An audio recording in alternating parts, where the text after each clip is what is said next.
Late Night, Iain Lee on Talk Radio. Coronavirus, we don't want it anymore. It's the coronavirus, take it away.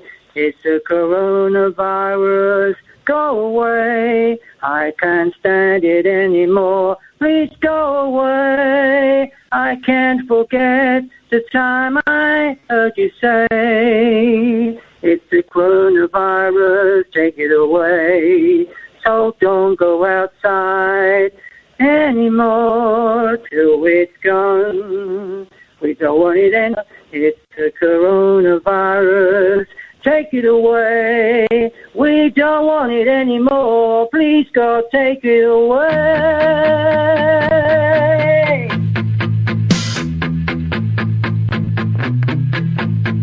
Stacy's mom has got it going on.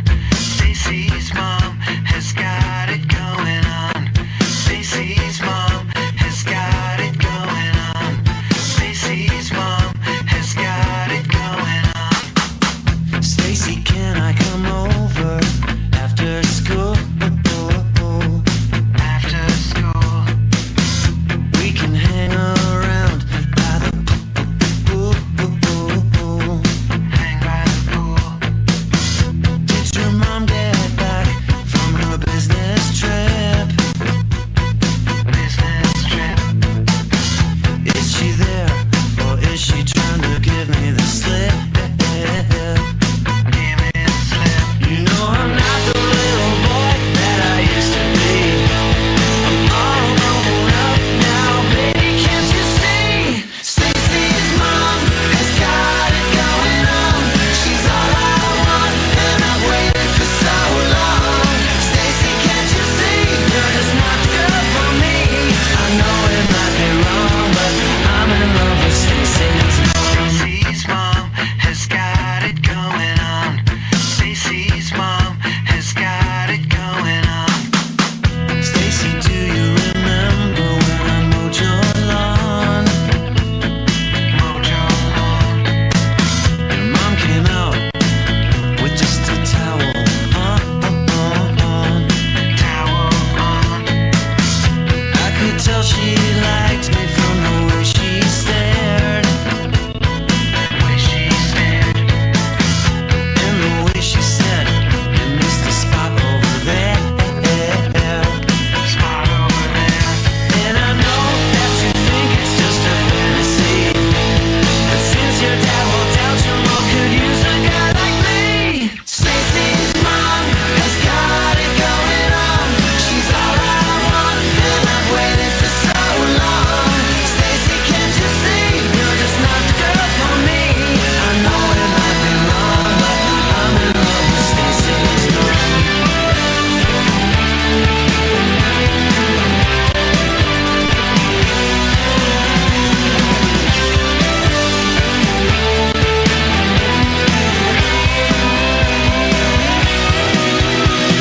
Stacy's mom has got it going on.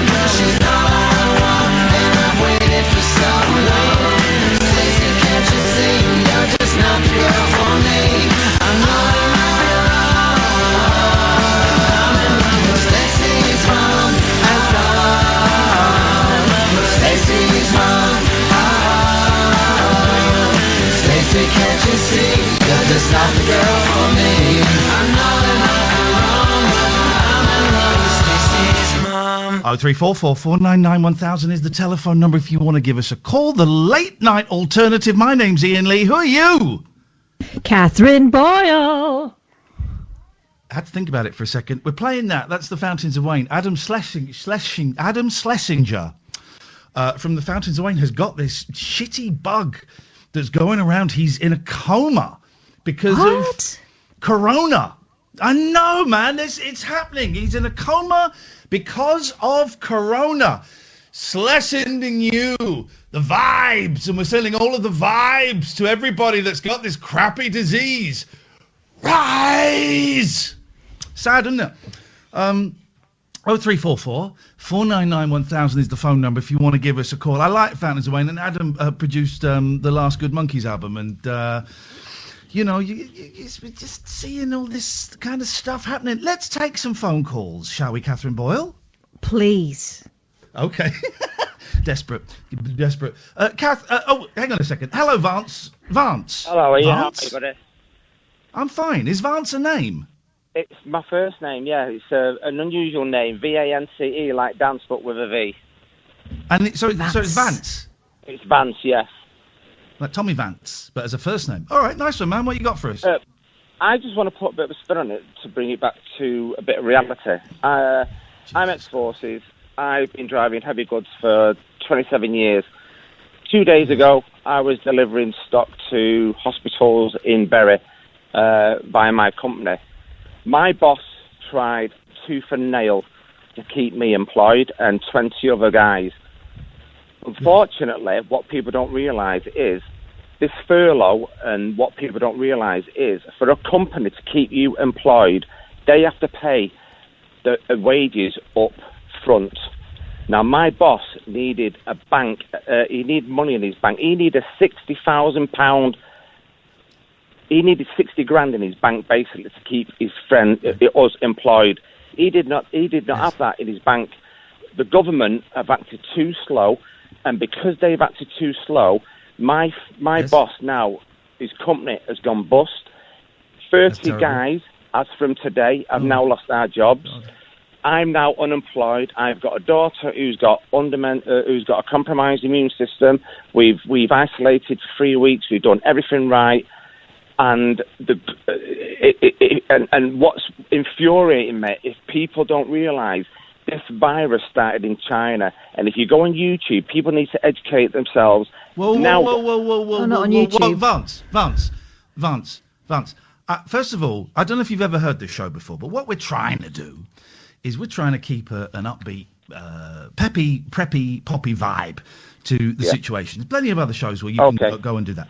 I'm really, really, really sorry for your situation. I think people do realise that so many people have lost their jobs, that so many people will not get paid, and that some people will get paid, but there will be a huge time delay, at which point it will be too late.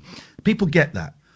What I'm not interested in is some bollocks you've seen on YouTube about China. I'm not interested in it. Doesn't do us any good whatsoever. You're obviously angry. I get it. No. I don't understand what the point of being angry at the Chinese does. Well, I'm not angry. That's what I'm saying. I'm not angry. I'm very... Well, no, but you are angry. You phoned up, Vance, with respect. You phoned up and you've said how very angry you are that the government has reacted too slowly. Just in the reaction time, yes. But you are angry. No, I'm not. I'm very happy at the minute. I've got a... You don't sound very happy, mate. Why don't you sound miserable as hell. You've got every right to be angry, and you are angry, so don't pretend you're not. I'm very happy. If you knew where I was right now, you'd realise how happy I actually am. Right. Well, why are you phoning me up telling me about China? What does that do? How does that help your little girl? It's because we need to educate ourselves, and it's not about angry and everything. It's about how people now are making the money. And if you educate yourselves, now where the virus started, now they are mass producing mask and health and safety. I don't believe you. Yeah, because if they are, it's because they're trying to help people. It's because they're trying to help people. No, you're wrong, because 80% of what they're producing is ineffective, and it's being... How do you know this, Vance? Tell me how you know this. What are your sources? Because I educate myself, and I watch... What, from where? Where did you educate yourself? If you say a YouTube video, I'm cutting you straight off, sunshine. Where did you learn this? I learned it from people I speak to, people I know, but yes... Where did you learn it from, Vance? I'm going to hold you to this, because what we don't do on this show, like maybe some of the other shows you've called in, what we don't do on this show is go on rumour and my next-door neighbour's cousin Steve told me. We want fact. You claim to have fact that the Chinese are profiteering from this and making stuff that's ineffective. Okay. Last chance to answer this, where did you get that fact from? Okay. And my response to that is, if you go... Answer the question. Your response should be answering the question. Where did you get that fact from? That fact I've seen today is on the internet, and it's being produced... Goodbye, Vance. Goodbye, Vance. Goodbye, Vance. Right. Goodbye. Here's what it says in the actual papers rather than on the internet. Goodbye, Vance. down the street. This is from the Daily Mail. China will replace some coronavirus test kits exported to Spain after the Spanish government deemed them too inaccurate to be used to diagnose patients. Some. 80%? No, Catherine, it's 80%. I don't see that. It's 80% of them, Catherine. Spain's Ministry of Health, Consumer Affairs and Social Welfare said in a statement that test kits supplied by the company Shenzhen BioEasy were defective and had failed to correctly diagnose people when tested at hospitals. Spanish Health Minister Salvador Illa announced early this week that the country had bought $467 million worth of medical supplies from China, including 950 ventilators, 5.5 million testing kits, 11 million gloves and more than 500 million protective face masks. So some of them were faulty. Does it have the figure of 80% in there?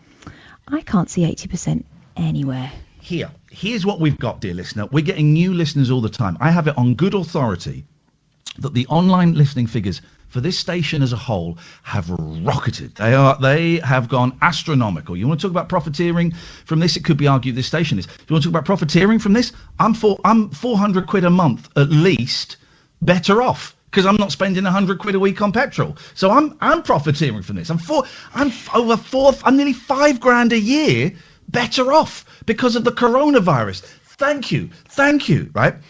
But if you've never listened to this show before, you've listened to the rest of the fine output on Talk Radio, we do things a little bit differently. I will not let you come on here and spout rumours. I will not let you say as fact stuff that you got from talking to people or watching stuff online. It doesn't count. If you're going to come on and say 80% this, I want to know where you've got that 80% from. I will question you, okay? Here it is. Sources told a newspaper the test should have a sensitivity of more than 80%. There's 80% in the story. That's the only 80% I can find. Okay. So, but that, just to clarify, that doesn't mean 80% of them are defective. No. Okay. Maybe we should have kept Vance on. I'm not in a great mood today. I will not. I don't think so. The 80% they're talking about is that they need to be 80% sensitive, and they're not. But no, exactly. And we should have kept Vance on to perhaps educate him. But hopefully Vance is still listening. But listen, I will not let people come on and spread rumours and things that aren't true. I started to say something yesterday that I was not totally sure about, so I stopped myself. I've read up on it today, and it turns out the thing I was going to say has some validity in it. It's about I can't remember there's a term for it. It's not tipping point, but it's something. And what it could mean in response to this is that if one person with COVID-19 sneezes on you, you might get quite a mild version of the disease. If 200 people with COVID-19 sneeze on you, there's a chance you might get a significantly stronger version of the disease. There's a phrase for it, which means the more that is put into your body at the point of impact, the worse it potentially could be for you. I was going to say that last night. I didn't have enough knowledge about it, and I went and read up on it, and it turns out it is a true thing. We're not, dear God, do you know,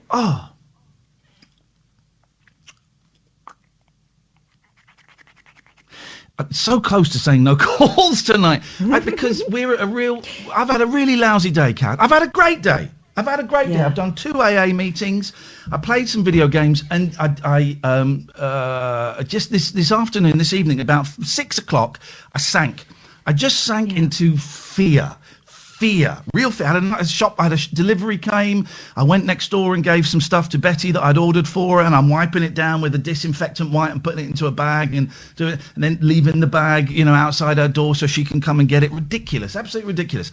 And then today at about 6:30, you would have seen it if you were watching me play Call of Duty on Twitch. I just sank. I was holding my head. I couldn't play. I just sank. I went upstairs. I meditated. I did a guided meditation. I listened to some Beatles. That wasn't working. I saw there was an AA meeting on in about 20 minutes. I went into that, and that helped a bit. But I'm in a really bad place in terms of this, right? And a lot of people are. I'm not saying I'm special in any way whatsoever. A lot of people are. And this too shall pass. Hopefully tomorrow I'll be fine and dandy again. I've got the boys. I'll be shattered. But it's up and down for everybody. And some people are up and some people are down. And So please do not come on this show and spread stuff that could cause fear and upset that you... Well, just don't do that. I was going to say, if you haven't got the facts to back it up, but let's just not do that. Share your story. If something bad has happened to you today because of this, please phone up and share that. But, I mean, phoning up and saying the Chinese are making rubbish masks that don't work, how does that help anybody? I get it. It gives you an enemy. You know, the disease, it should be the enemy, and but it's invisible, and it's, you know, you can't quite point your finger at it. You can point your finger at China. You can point your finger at a Chinese person and say, you scumbag. That's an enemy that's a tangible enemy. But please, let's just try and have a laugh tonight. Sorry, Kath, I'm feeling lousy, right. And just that guy's really got me off on the wrong foot. You're right, and it's you know, we're all subject to this constant drip of information, and some of it's right, and some of it's hearsay, and some of it's convenient to our own biases at times. You know, we're in a situation where we feel like we're having to believe people that maybe we didn't vote for, or maybe we don't fully, you know, trust, or maybe we don't completely understand what they're trying to say to us. We're in a position now where, you know, we have to do as we're told, and we have to hope that in some way it's going to work out. So when we hear that, I don't know, someone's not pulling their weight, or potentially something unjust is happening, then it's you know, it's easy to get angry with that person, but you've got to keep your eyes on the prize, right? You cannot affect someone else's behaviour, you can affect your response to it. That's it. Look after your little bubble, look after your kids, look after your neighbour, look after yourselves, and try and keep your head in the game, because this could go on for a while. The technical term is viral load. I've just, I won't make any jokes about spilling a viral load. That would be awful. But thank you, everyone who pointed out that's what the phrase, if you know what it means. Right, let's crack on. Let's have some fun. 0344 499 1000, the late night alternative with Catherine Boyle and Iain Lee on Talk Radio. Late night, Iain Lee on Talk Radio. 0344 499 1000 is the telephone number. The state of Iain Lee on Talk Radio says he's happy because he's £5,000 a year richer because of the coronavirus. I'm sure the parents of the 13-year-old that died because of COVID-19 are very pleased for him. Hashtag COVIDiot at Piers Morgan. Oh, telling Daddy. He's telling Daddy. What a stirrer. Well, Piers Morgan blocked me a long time ago for not that much. So I've replied, you can see I've replied in a very calm and measured way to Dax Moon 8. Go on, Boyley. Dax Moon, brackets, not his real name. Or his face, for God's sake. What are people like? What are people like? So, yeah, one of those days let's was it try today? Go on. I was going to say... Yeah, it's a tough one. I've just... The delay's a little bit... I'm going to warn you, the delay is a little bit longer than it was yesterday. It's nearer half a second, but we can do this. Do I want Ken? No, I do not. I don't know if I want Gavin. Gavin? Yeah, how you doing, my friend? No. Gavin, I thought we'd agreed that you weren't going to call us anymore, mate. Yeah, just one quick question. No, because it doesn't... No, Gavin, it doesn't end well for either of us if you call. I wish you nothing but joy and love in your life. Iain, I've been but we did reach an agreement that it wasn't... If that means anything. We did reach an agreement that you wouldn't call us anymore because neither of us come out of it particularly well. It's not very helpful. I'm taking liberties and I apologise. Okay, I will. You can phone all the other shows, and I wish you luck. Goodbye. Thanks very much. 0344 499 1000. No, I do not want Ken. Let's go in. Hey, hello. Wayne. Oh, sorry, Iain. How the devil are you? What you got for us, Wayne? Hedgehogs. Here we go. Now we're in. Yeah, hedgehogs. Yes, right, go on. I've converted the dog kennel into an hedgehog hotel.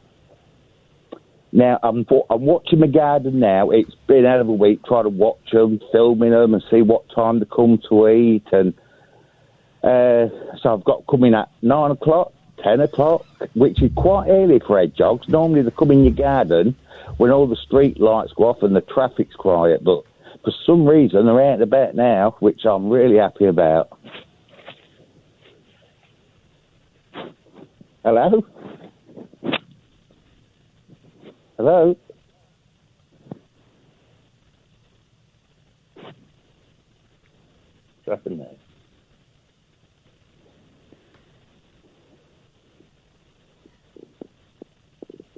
Yeah, he's there.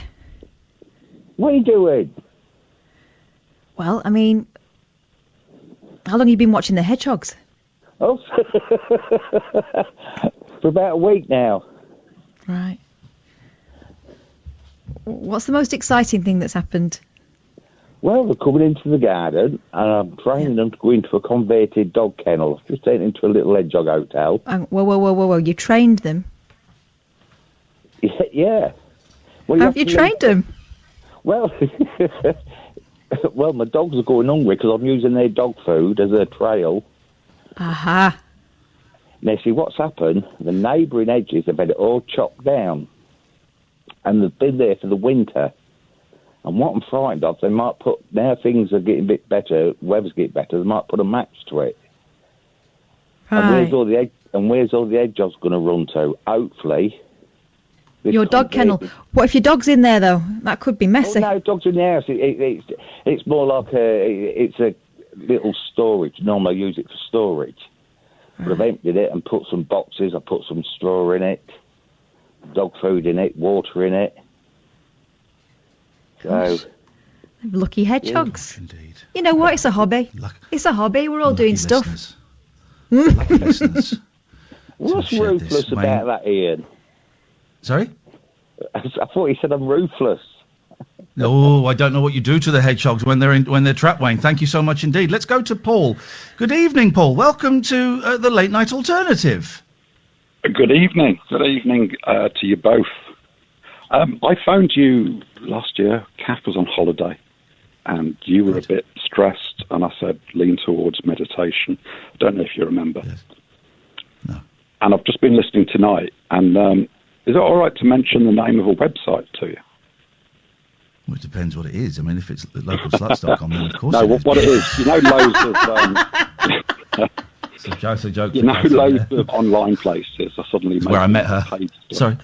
Cheeky get. Stop it. Yes. So if you go to, they're both magazines. One's called Tricycle, and the other one's called Lions Roar. They're both Buddhist websites, and they're doing like the really famous practitioners who you have to pay for. They're all doing it free. So if you go on there, and there's some specifically for this pandemic and how to ground yourself. Good. I just thought good. That's good. I was looking for some guided meditations on YouTube today, and I found a nice one that I've done before. Because my transcendental meditation isn't quite cutting it. I need someone to tell me what to do and to think and to imagine the brook bubbling and babbling. Me doing a mantra or focusing on my breathing isn't quite cutting it at the moment. Right. Well, there's a collection on there. If that's any good. It's very, very good. What are the websites again, Paul? I'm going to write this down. Go on. One's called Lions Roar. Lions Roar. Yes. And the other one is called Tricycle. TRY. All right. Cycle.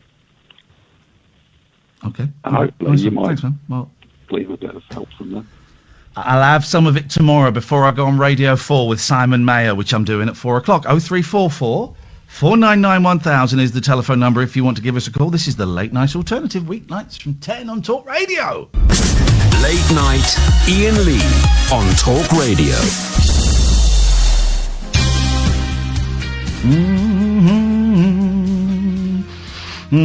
How was your day, Bully? I've not really spoken to you very much. Yeah, it was all right. It was all right till about, like you say, about 5, 6 o'clock-ish, and my spirits just sank. Yeah. And for no particular reason, no one did anything. I'm just feeling trapped. I'm used to being able to spend a few hours by myself. I had a couple of visual examples, immersive examples of how different our life is for now and will be for a while. I had this Tesco delivery that I booked ages and ages ago, and the doorbell rang, and I thought, oh, there's the Tesco delivery. And I went to the porch. Everything was there. And the lad was in his truck. And I said, oh, is this how we do this now? And he said, yeah, I'm really sorry, we're not allowed any contact. I said, oh, no, it's not criticism. This is absolutely fine, thank you. And he said, if there's any problem with it or anything that's not right, if you call the shop. I said, mate, thank you. You're doing a brilliant job. I'm sure it'll be absolutely fine. I really appreciate the effort you've made. Thank you. And it was just... And he was only a young lad, he was, 23? And he's actually risking his life so that I've got some bread and I've got some baked beans. So that was one. And then the second one was, I did this order a while ago, and I told my next door neighbour Betty, who's in her 80s, and so she had a few things added to it, a couple of bags worth of stuff. And I went round to hers, and she'd left her shopping bag sort of hanging up so I could put stuff in it, and I called out for her. I said, Betty, I got your stuff, let's go through it just to make sure I've not pinched anything from, because I couldn't remember what was hers. And I'm getting the stuff out, and I'm going, right, we've got some avocados, yeah, they're mine, and then I'm having to wipe the avocados with a disinfectant cloth. I go, right, we've got a pepper, yep, and that was in a plastic bag. I had to wipe everything as I put it in her thing, and I thought, my God, and I couldn't. And then one of my cats, Lucky, went and sat in her garden in between us, but neither of us could approach the cat because we didn't want to get too close to the other person. And I walked back and I thought, flipping heck, man, this is a small thing. This is a really small thing. You know, people are dying. This is a really small thing, but my God, what an impingement on our freedom. What a change of circumstances. And I think those. And the nervousness about having the kids come in tomorrow, and something just kicked in, and I felt absolutely flipping lousy. And I also thought, Digger, we have to go on the radio tonight and entertain people, and this is what we want to do. We want to make this, an entertaining thing. I just thought, I don't think I can do it. I cannot, in all honesty, sit there for 3 hours going la la la la la la, bum cheese, and all of that stuff. And I'm perking up a little bit doing this, but I also feel we have to be honest to ourselves. I feel lousy. I feel full of fear. I feel sad. And I'm nervous. But I don't want to make it. I don't want to pass that on to everyone else. No, I think that generally we're all feeling the same. There were a couple of little moments where there was some light today, and my youngest had a Zoom meeting with all her friends from school, and there was like 40 kids all gabbing away. And I don't know if you've done a Zoom meeting, but I know, listener, you may not have done it, but it's like a sort of 70s game show, like Blankety Blank used to be, except they're all in little squares, and they're all banging on. And every time someone speaks, because no one's organising it, every time someone speaks, their square sort of lights up. So it was just these squares just flashing, all talking by themselves. And then by the end, there was sort of like 4 or 5 kids there, and they had a nice chat with each other. But bless them, they miss each other. They miss each other so much. It's really sad. But thank goodness for technology, Go on. You've given me an idea. Let's play Blankety Blank. All right. Let's play it right now. I don't remember. Hang on a minute. I know someone who will remember how Blankety Blank worked. Hang on a second. Alan, remind me how Blankety Blank worked. Oh, blimey. Remind me how Blankety Blank worked. There's a question and there's a missing word, which is the blank, and you have to guess what the missing word is and match with your celebrities. Right. All right. Someone's got to match. So what would the sentence... Question. What?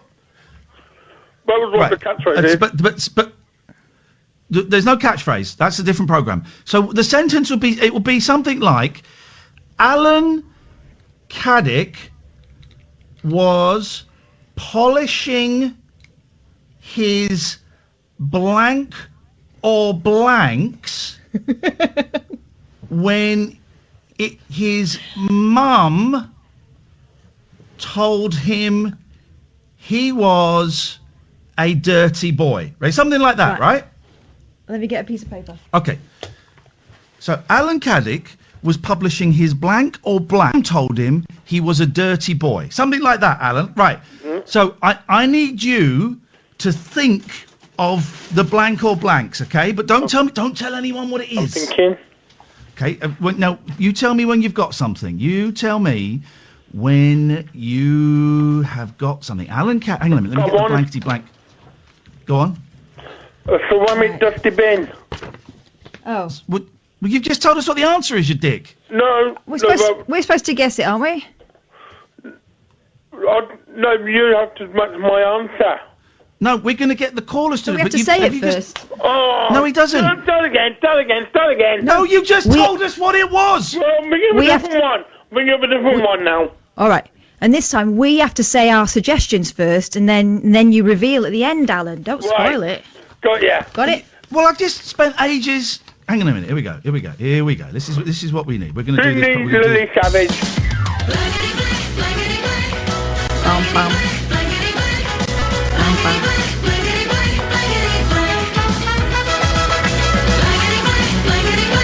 No, here's your host on Blankety Blank.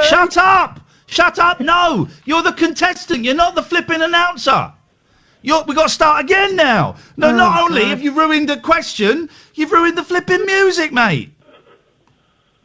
Sorry! Thank you!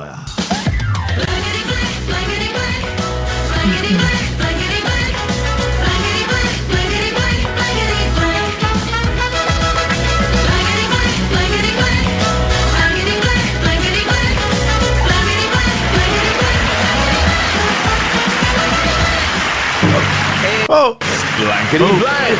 Now, please welcome your handsome and charismatic host, me. Oh, hello, Terry Wogan here. Doing the Blankety Blank here with Terry Wogan. And we got the contestant. First contestant is Alan Caddick. Good evening. Good evening, Terry. Good evening, Alan. Tell us a little bit. I believe there's a funny story about how you met your wife, Alan. Well, I'm not married, Terry. Oh, funny story.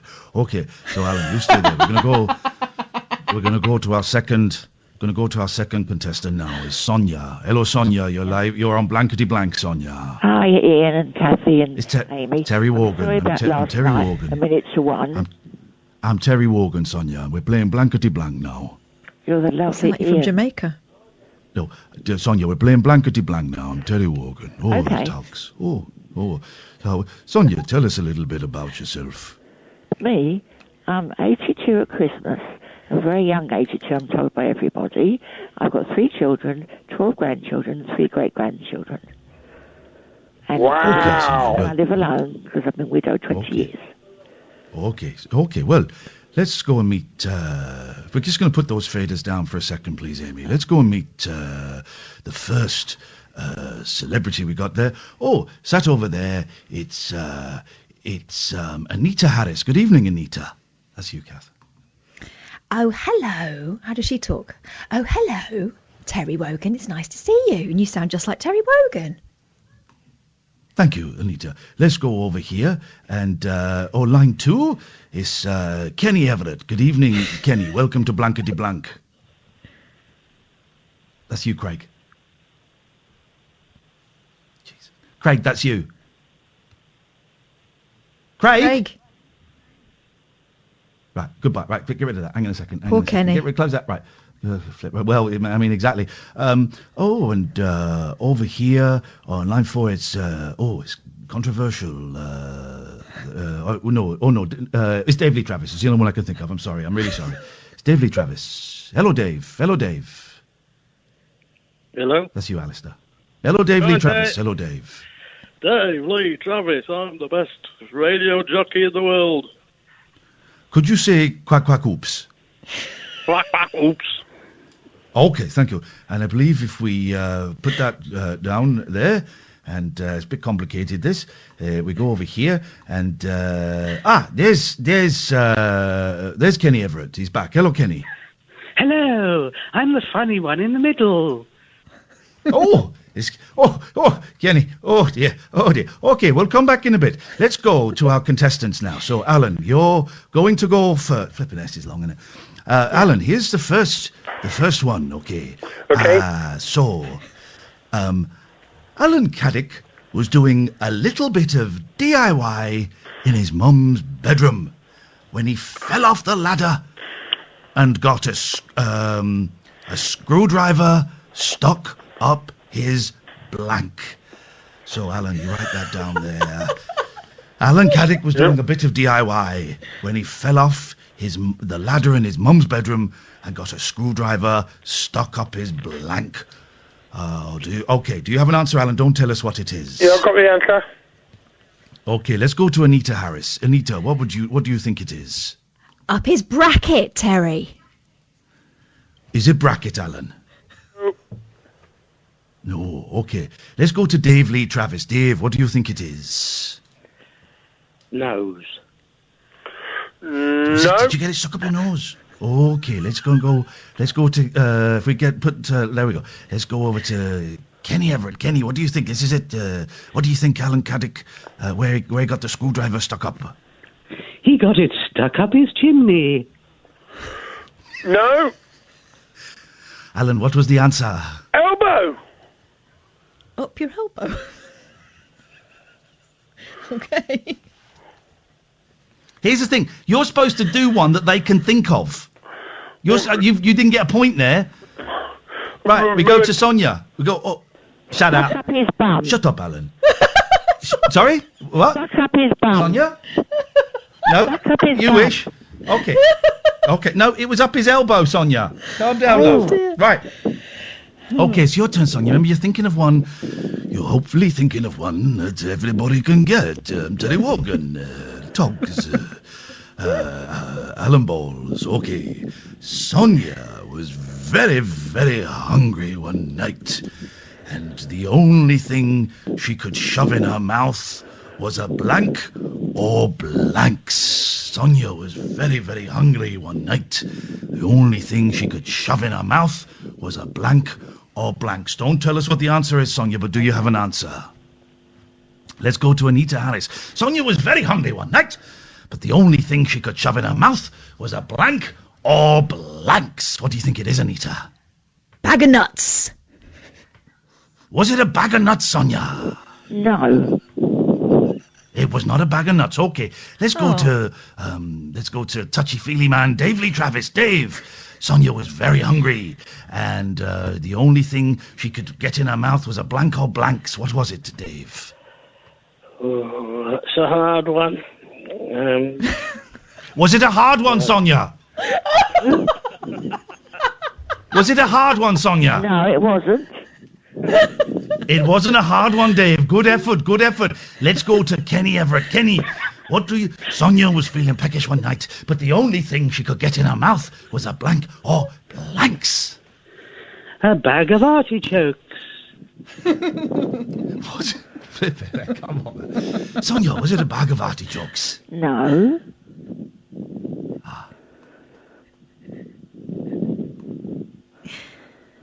Hello, Sonia. What was it, Sonia? It was an avocado pear with vinegar and salt and pepper on it. Couldn't have seen that one coming. Thank you, Sonia. Thank you, Alan. Thank you to all of our special guests. What an absolute car crash that was. Flippin'.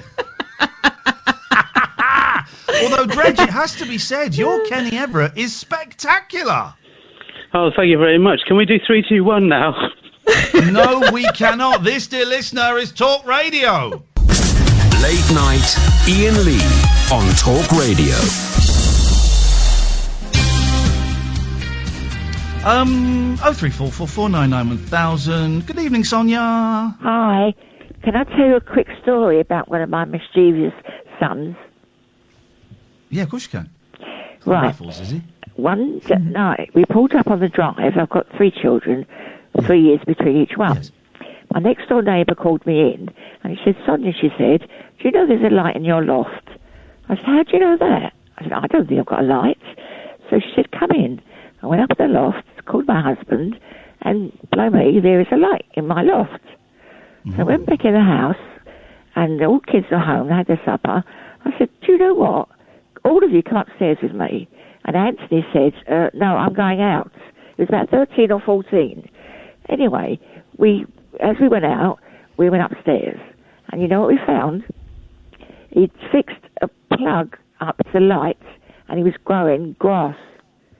And my husband said, no wonder. Oh, yes, man. He's growing a bit of weed. Hang on. That was that. And we were very, very... They loved coming to us because we were very young in our ways, me and my husband.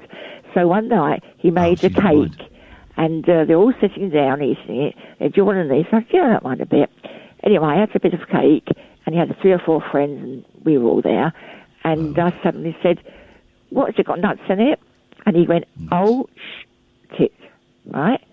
And they laughed. They said, oh, no. They dropped a bit in it, and they didn't realise where it had gone. And it was me, and that started my panic attacks. It was quite a big bit of the stuff you put in chocolate brownies. Yeah. Right? And so, yeah, go on. And so one of his friends said, you go to bed, put the blanket on, and he said, just relax, don't get panic. First panic I've ever had. I was in my 30s. On Rubber Soul by the Beatles. Sorry? Put on Rubber Soul by the Beatles. That would bring you back down a bit. But anyway, go on. No, so what I'm saying is he was such a... I've got 100 things about him to say, Well, but...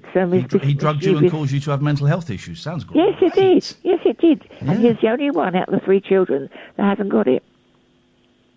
But anyway, that's my story. I hope you all keep... Sorry. No, I was going to say, so that was you didn't enjoy any of it at all, as a lot of people don't, and you've been having panic attacks since then. Yeah, very, very severe anxiety as well. Very, very severe. I'm sorry. Because it brought it on, and they said, out of all the people could have chucked that bit went in, we couldn't find it. Your mum had to get it. Didn't taste very nice. The chocolate was nice. They would have. It was in the cake mix. They would have all been getting high. It would be Yeah, all but the I cake. didn't mind them smoking stuff because, I just didn't encourage it, but I didn't discourage it because if you say no, they do it all the way. So that's what I've always done.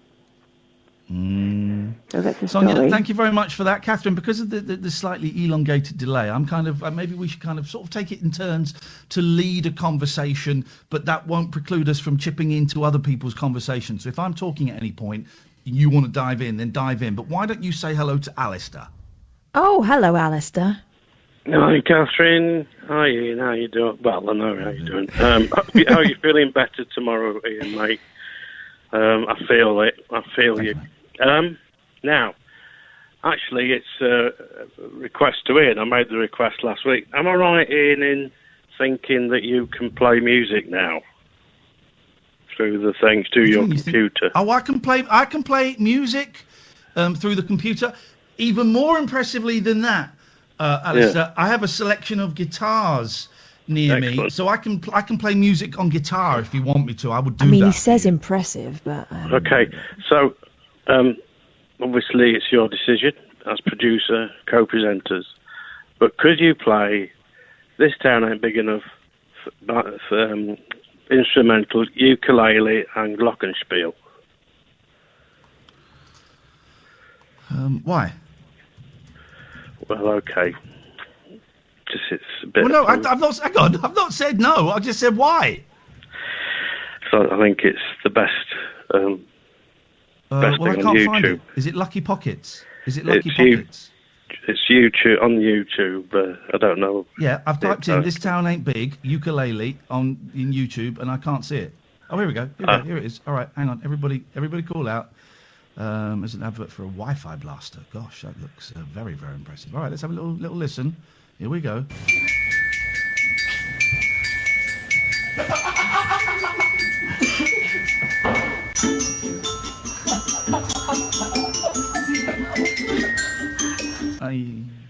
It's live. Is it? There's not a studio version of it. No, it is a live performance. Yeah. So. It doesn't sound. It doesn't sound great over the radio, but it sounds like a fun piece. Yeah. So anyway, I'll ring off now, and all the best.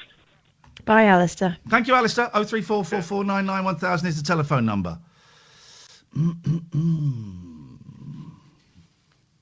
There is a slightly longer delay between us, which makes it a little bit difficult, but it's fine. It's fine. But the vibe, the vibe, that was great. That music would sound great, but it doesn't sound great over the radio. It doesn't translate very well. The vibe is not strong with this one, Catherine.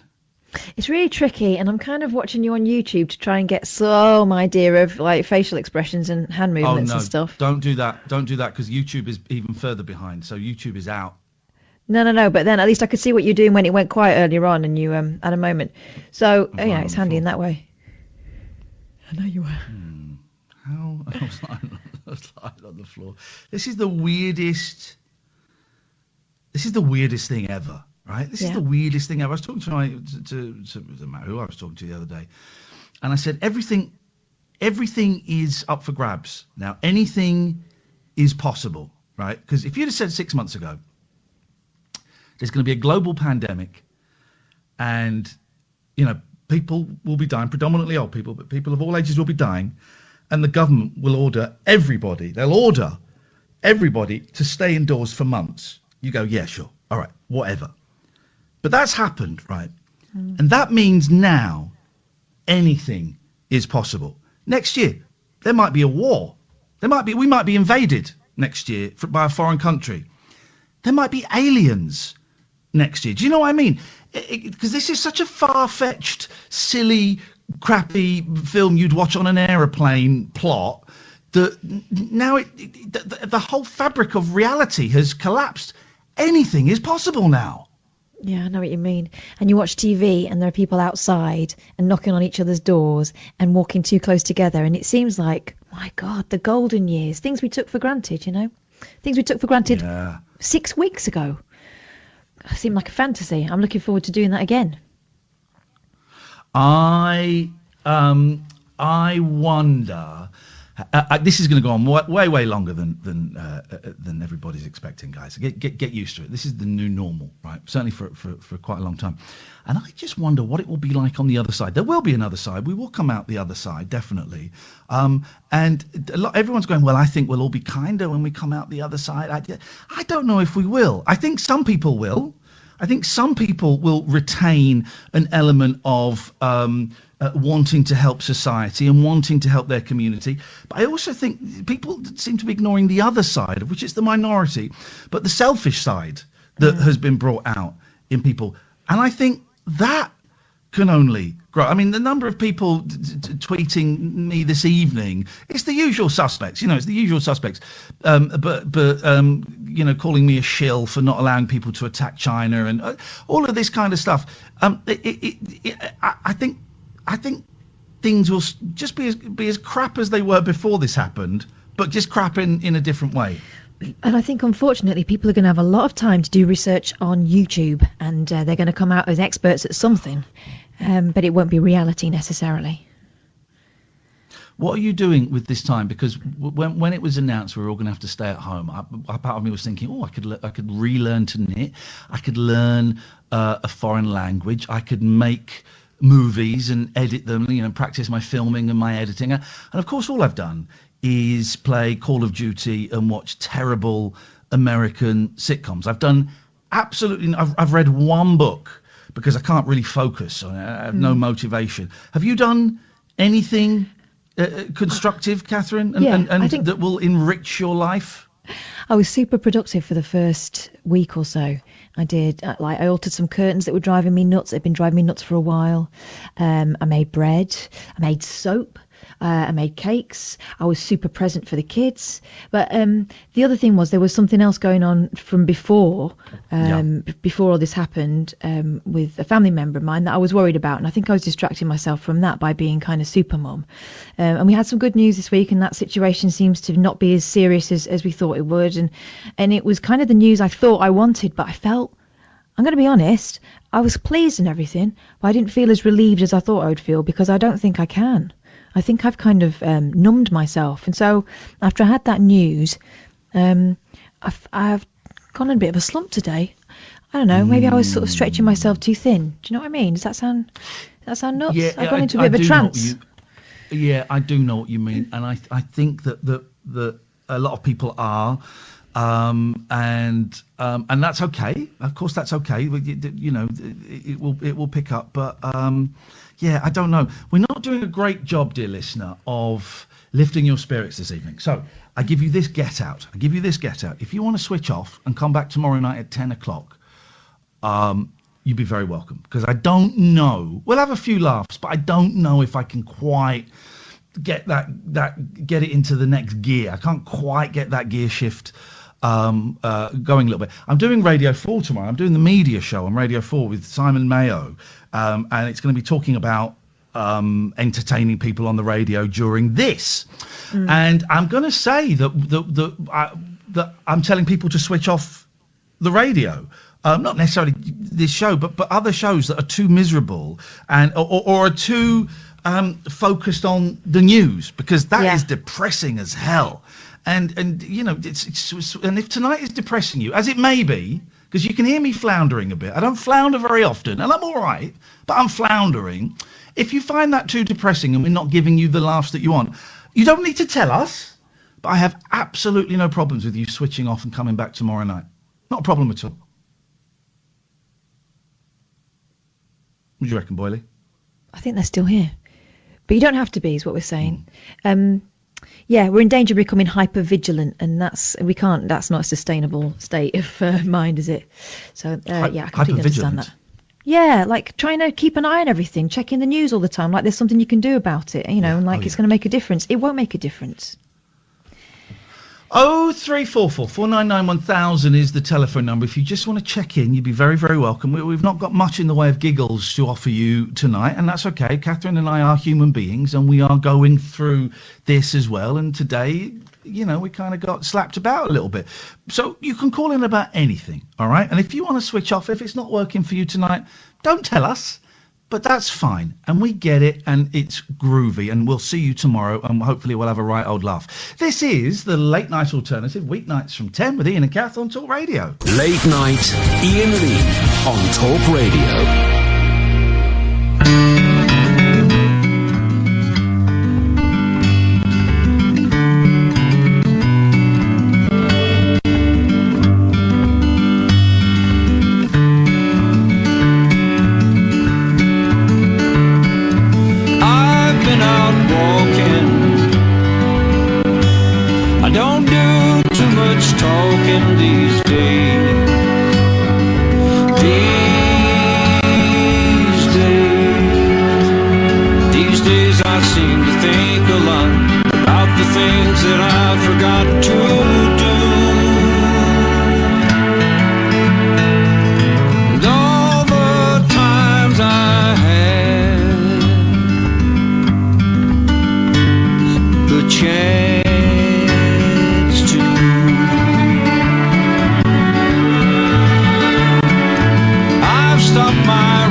Campbell doing Nico. That works for me.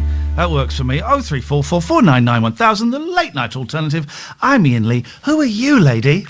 I'm Catherine Boyle. That was really beautiful. What a lovely song. It's nice, isn't it? It's good, that album. It's one of his last 2 or 3 albums. It might be the penultimate one, and he just does cover versions on there, and he does Sing by Travis, which you must have heard that version. Yeah, it's beautiful, that. It's great. And he does a Green Day song as well, and it's just, with that country vibe and that voice, man. That voice. Well, his voice didn't age, did it? It's, sounds as pure and clean as it did before.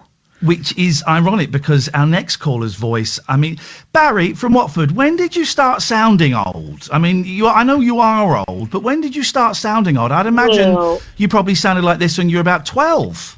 No, what happens is the old esophagus goes in the back of the mouth there, you see. Yes. And you say, I want a bit of cake, lovely bit of cake, and it's all dropped. Bit of what? It's all dropped. Lovely bit of cake. Lovely bit of carrot. Carrot. So where you might crisply say carrot before as a young man, I don't drop carrot, lovely bit of cake. Crisps. Those new crisps. It's all dropped. I just feel like I don't do it now because it would sound disgusting. Go on. I just really wish you would have a really good old cough and get whatever is living down there out, and you might sound like an opera star. Well, all the pipes are all full of mucus. Oof. Yes. I'm all silted up, mate. That's what happened. Yeah. To be fair, I was smoking Lambert and Butler for many, many years. Were you a smoker? Oh, crikey, not half. I'd get out and have a spark one night when I went for a Jimmy Riddle in the night. Occasionally, I'd have a little snout while we was making love. Buns the ashtray between the shoulder blades, And, loved romantic. A cigarette. Loved a cigarette. She would have one on as well, So, yes. We love smoking gin sex. Oh, yeah. Did you, I must admit, in the past, I would stop for a cigarette break at halfway through sort of thing, yeah. Yeah. Did you, I don't know if you heard Sonia's call earlier on, and she was saying how once she, one of her sons made some hash browns with hash in, and she got a little bit high. She didn't really enjoy it. But have you ever taken drugs, Barry? Oh, God, of course I have. Goodness me. Have you? Oh, mate, in the 60s. You think you invented it, your age group, you youngsters like you, youngish. But, back in the day, we'd have a... But, my drug wasn't so much narcotics, no. Occasionally, during bunky, we'd stop with cigarettes. She'd do me some eggy bread, maybe, have that, and make me a bacon sandwich, couple of sausages and that, we'd have enjoy that, and the love-making would continue. Whether or not we had a spliff afterwards was none the wiser, but did enjoy. Once we had a 4-course meal during foreplay, and I don't know what I enjoyed more, the lamb chop or the honey lynxes. But the point is that we have kept that relationship fresh, and it combines food and love making, and I thoroughly recommend it. And thanks, but I thoroughly recommend it, Hello? All right, well, hang on, stay there, because it's... Hello? Yes, hang on a second, because it's time for... Yes! Oh, no, hang on a minute. Hang on, it's coming. Oh, where's my computer now? What's going on? Oh, hang on. Flipping it, the computer's gone to cop. Shut up. Special. Oh. Here it comes. Oh! Keep your spirits are special. We don't want to go mental. We're all stuck at home. Someone throw me a bone, and we will get the special. The last bit don't work. It's terrible, that. Barry, what have you got for us today to keep our spirits up? Well, me and Margaret were thinking of getting our hair done. Of course, we cannot do it. She sent off for some clippers, and she's done my hair. And let me tell you, I look pretty hot. It was only when I looked, she showed me at the back, and she said, I'm doing a little bit of, little styling. She trimmed, she's getting tits in the back of my head. Now, thankfully, I'm not going out. But I said, so why do you do that, you silly cow? But she don't care. She thinks it's funny. So until it grows out, that's what I'm doing. Whether that did you say, Barry, sorry, did you say she'd written the word tit or drawn some tits? Well, it's funny you should say that. It's actually the word T-I-T, but you've got a point, actually. She could fashion a pair of knockers on the back of my head. That might be quite funny, mightn't it?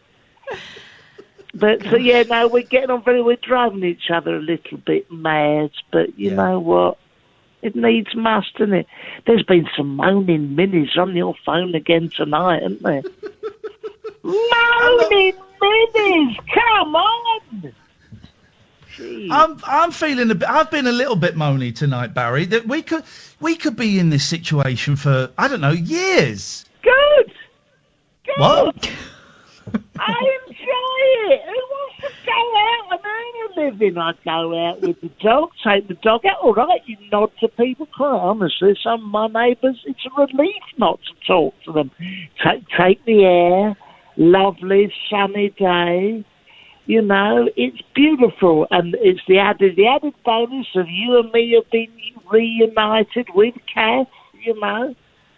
And yes. It's lovely. So don't worry, guys. What? Go on. No, I'm just saying, don't worry, everyone. We're going to get through this. It's all going to be lovely, and we got so. Have you found anybody to host that charity party you're going to do for testicles? Well, I wrote to Robert Browning Jr. and I've written to some of the top celebrities known to man. Nick Knowles, Robert De Niro, Anne Widdecombe, all the top people. Yes. And if you can't do it, I'm sure one of those guys can. October, what do you say? Mid-October. I'm busy. November. I'm busy pretty much. But I've got a lot of bonfire night activities. December. We do it in December. We combine it with the Christmas. Turn on my light. Christmas, Barry, and no. Barry, thank you so much. I wish you the very best of luck for that, because testicles need all the help they can get. Well, they do. Listen, guys, keep happy. Come on, keep your chins up. It could be worse, couldn't it? Come on, we've got another lovely sun. No, well, all right, lovely sunny day. So look at the bright side. Get yourselves out, have an hour's walk every day, and don't worry, I'll speak to you all tomorrow night. Come on, I'll have something funny to say tomorrow. Don't worry. Thanks, Barry. Good night, Barry. Appreciate it. No. He says it couldn't be much worse. Well, he said it could be much worse. It couldn't. We've got a global bloody pandemic on. Well, and there's an old man walking around with a pair of tits shaved into the back of his head. I mean, he's got to look on the bright side, hasn't he? Otherwise, if he doesn't laugh, he'll cry. Let's go to Janet. Good evening, Janet. Hi, Ian and Kath. Hey, Janet, what you got for us? Hey, I've sent you a photo, but I didn't know, because I haven't got the Twitter. I just sent it to the feedback email address on the website. So I don't know if you'll get it or not. I won't get that. I don't know if we might get it in about a week. What's it a picture? What's it a picture of? It's just something that I made on the weekend, because you were saying about, you were saying to Kath, what have you been doing with yourself? And I've been quite on edge, with this, and then also I'm trying to move. I've been in a dry house for nearly 3 years, and I've been trying to get out for about a year, but it's been really difficult because no one wants to know you. The landlords, I won't bore you with it, but if you're in a dry house, you've got to be on ESA to pay the housing benefit. But then that means you can only do up to 16 hours permitted work. And so even though I've got 2 jobs, I can only work up to 16 hours. And then, like, because you're not in full-time work, landlords don't want to know you. And so, yeah, I found it really difficult. But I've found somewhere, and I just managed to. I just said to them, like, they were like, you can't view it because of the the situation at the moment. And I said, I don't care. Like, I just need, I'll just take it. And it seems to be all going through, but I've been so anxious about whether it's going to happen or not. And yeah, so anyway, going back to the photo, I made this big banner, and it's to, like, everyone, because, last week they did the clap for the NHS staff. Yeah. Which was really, really beautiful. And it was, it was really sweet because, I live in the city, and, everyone came out of their houses on the street, and it was just a really nice moment of sort of connection, with people. And I started thinking about, because it's sort of like all the bus drivers and the supermarket people, and like everyone is playing a part in this. Like even if it's someone who's just sat at home in isolation, everyone's doing their bit. And my papa used to say this saying to me, when I had, I've worked pretty rubbish jobs, I'd say. They're just run-of-the-mill jobs. And he used to say to me, thank you for keeping the world turning. May the force be with you. And it just, like, came to my head last week. I was like, I wanted to say thank you to, that's why I sent it to you guys, because I wanted to say thank you for keeping the world turning, because you're doing your bit. Like, I have the radio on literally, as soon as I get into my flat. I'm just, I listen to it all the time. And I know it's probably not very healthy, but it keeps me, I don't really like being left in my own head a lot. So yeah, I know what you mean. I just feel that it really helps. And so, and I've hung the banner outside the dry house on the fence, and I thought they were going to tell me to take it down because it's massive and it's luminous colours.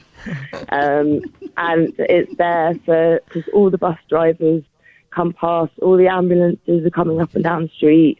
Like, everyone's doing their bit. And, it was just, I don't know, it helped me get through the weekend because I've spent hours and hours and hours cutting out all these stencils, and then got all my paints out, and it just took me out of the anxiety that I've got at the moment over the housing and the pandemic. Like, I really miss my family, and, my friends and stuff. But, I think it's just important to be able to use this time as,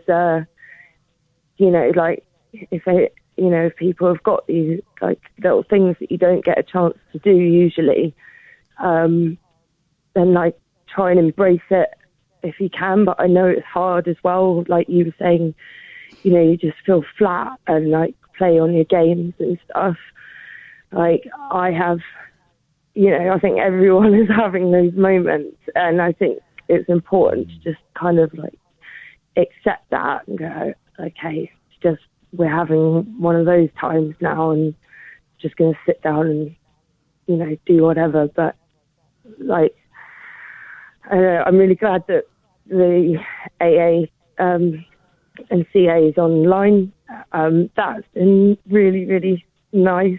As much as I don't really like I don't know, I don't really go online, and I was like, oh God, I'm not doing that. But I did it with my home group last week, and it was just really nice. Like, everyone was there. We just got to have a chat, you know. And, yeah, so anyway, I was just lying there in bed, and I just wanted to say, if you can check your emails and in the feedback emails, and look out for me. I will. I'll look out, because they do send them eventually. Thank you. We will And find if there's out where it's anywhere got else, rooted, and we'll find it, Janet. okay, cool, nice one, guys. Well, thanks again. You sound like you a really. I'm kind of. You sound quite young, and I'm wondering how your head No, is I'm screwed not. on so well. Can I ask how old you are then? I would have put you in I'm your 20s. 32. Well, You're a baby. 27. Okay, well, all right. Well, you're ancient and you are past it, Janet. But okay, well, you sounds like your head is. I know. You wait till you get to your mid-40s, Janet. My God, I remember feeling old at 32, and now I look back at 32 and think, oh, I want it back. I want it back. But it sounds like you got your head screwed on, and it sounds like your recovery is going in a brilliant direction, and that's really kind. I've got my fingers crossed that this move goes smoothly. Thank you. Let us know how it goes, won't you, mate? All right, take care, Janet. I will. Thank you. Thank you. Bye-bye. Bye. 0344 499 1000. Arlene, Tim, Dave, stay there. We'll come to you in a bit. This is the Late Night Alternative, weeknights from 10 with Iain and Kath on Talk Radio. Late Night Iain Lee on Talk Radio.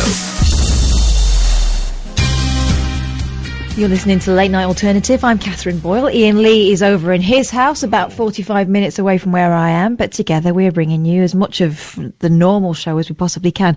0344 499 1000 is a number to call. And I think we've got Arlene on the line. Hey, Arlene. Hello there. How are you both doing? We're all right. We're bobbing along. How are you doing? Yeah, fine. I rung you the other night and we talked about Robin Asquith dropping his pants. Oh, I remember that. Yeah. So I'm ringing you tonight about when I used to work in a pub, and some of the old boozers that used to have MS and that, I used to make them medicinal space cakes. Oh my God. To help them through. So there was one particular guy, Terry Davis. Oh, I loved him. He was great, him. So I used to go up to his local pub and deliver the cake, and then we'd have a couple of drinks and a natter, and then I'd head off, and he'd stay in the pub after I left. So one of his mates, Robbo, was in with him, and he says to him, he didn't even tell him what the cake was, and he said, oh, do you want some of this Irish fruit cake?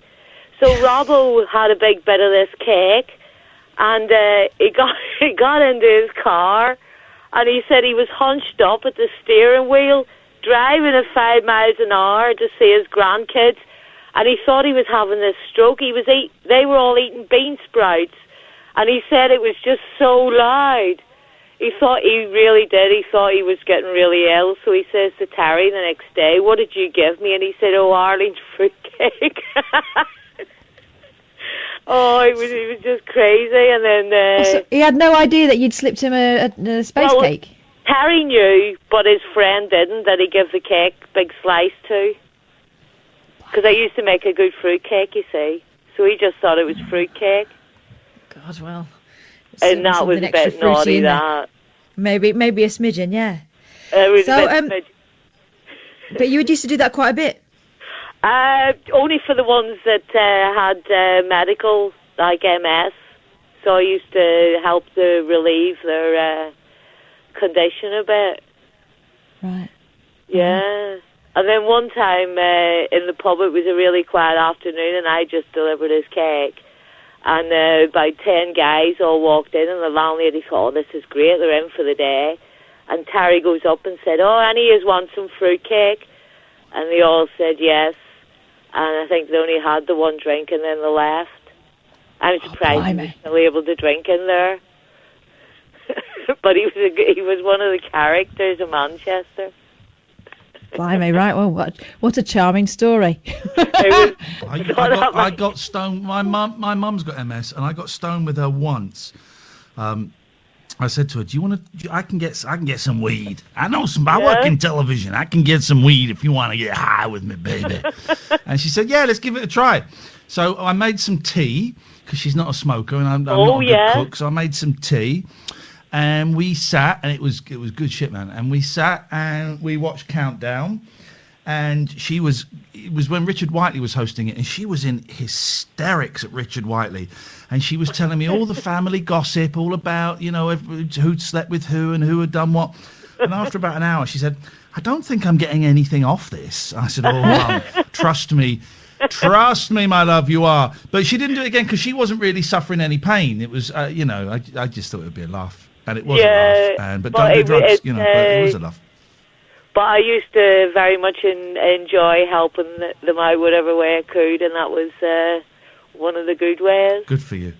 Good. Yeah. Well, there are other. Well, I'm not even going to suggest you might have done some other. No, none of that. I never even had a slice of cake. I never even knew what the cake tasted like. Because you make a cake, you can't put it. No. 03444991000. Can I just tell you? Thank you, Arlene. As someone who may have had some of that space cake. This is the insane. I get the texts that for some reason they get retweeted and they're to other shows and stuff. And can I read you the most? I just sent a picture of it to Catherine. This is the most insane tweet ever. It's sent to Talk Radio, to Dan Wootton and Giles Corran. Right now, this is. I offer this with no comment. Prior to this insane lockdown, demanded by hysterical Remainer media, I felt that Leave voters were behind a government. The tables turned after lockdown. Remainers were happy and Leavers were outraged. Remainers love captivity and bondage. It comforts them. What the hell has this got to do with Brexit? What the hell has a global pandemic? Do you not see how tiny and insignificant Brexit is now that the whole world is on its knees?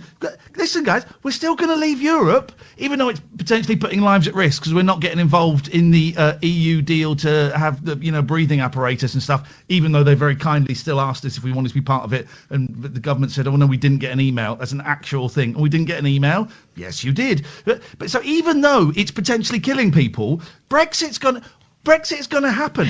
What has this got to do with Brexit?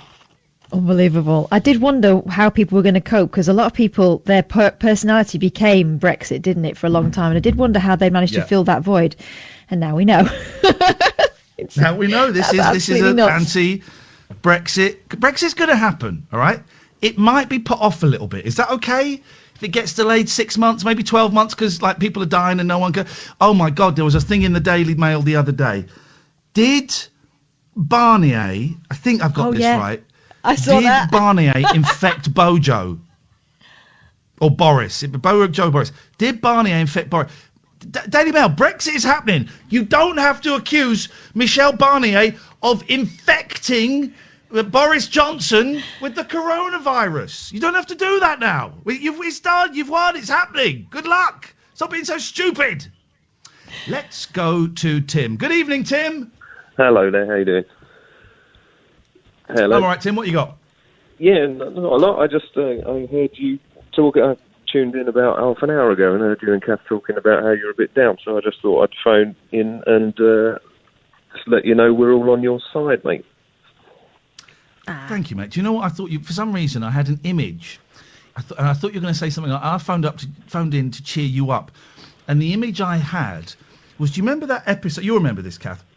That episode of EastEnders where Mike Reed, Frank with the bow tie. Yeah. With the bow tie, he's naked with a spinning bow tie, isn't he?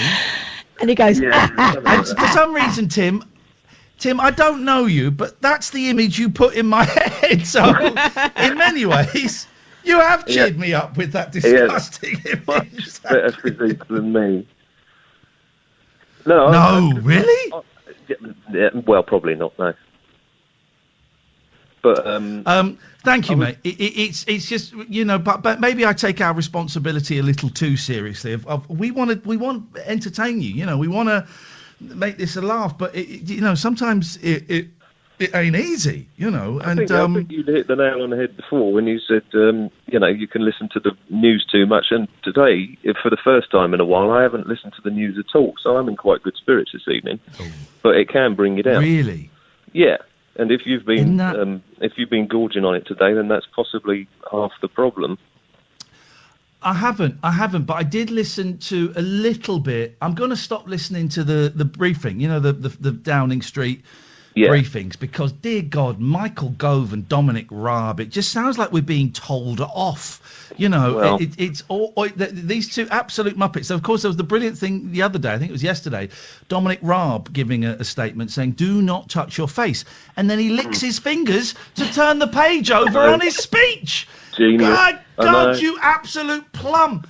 And I listened to a bit of it tonight, and I just thought, we don't need this every day now. That you're not telling us anything, and it's certainly not doing me any good.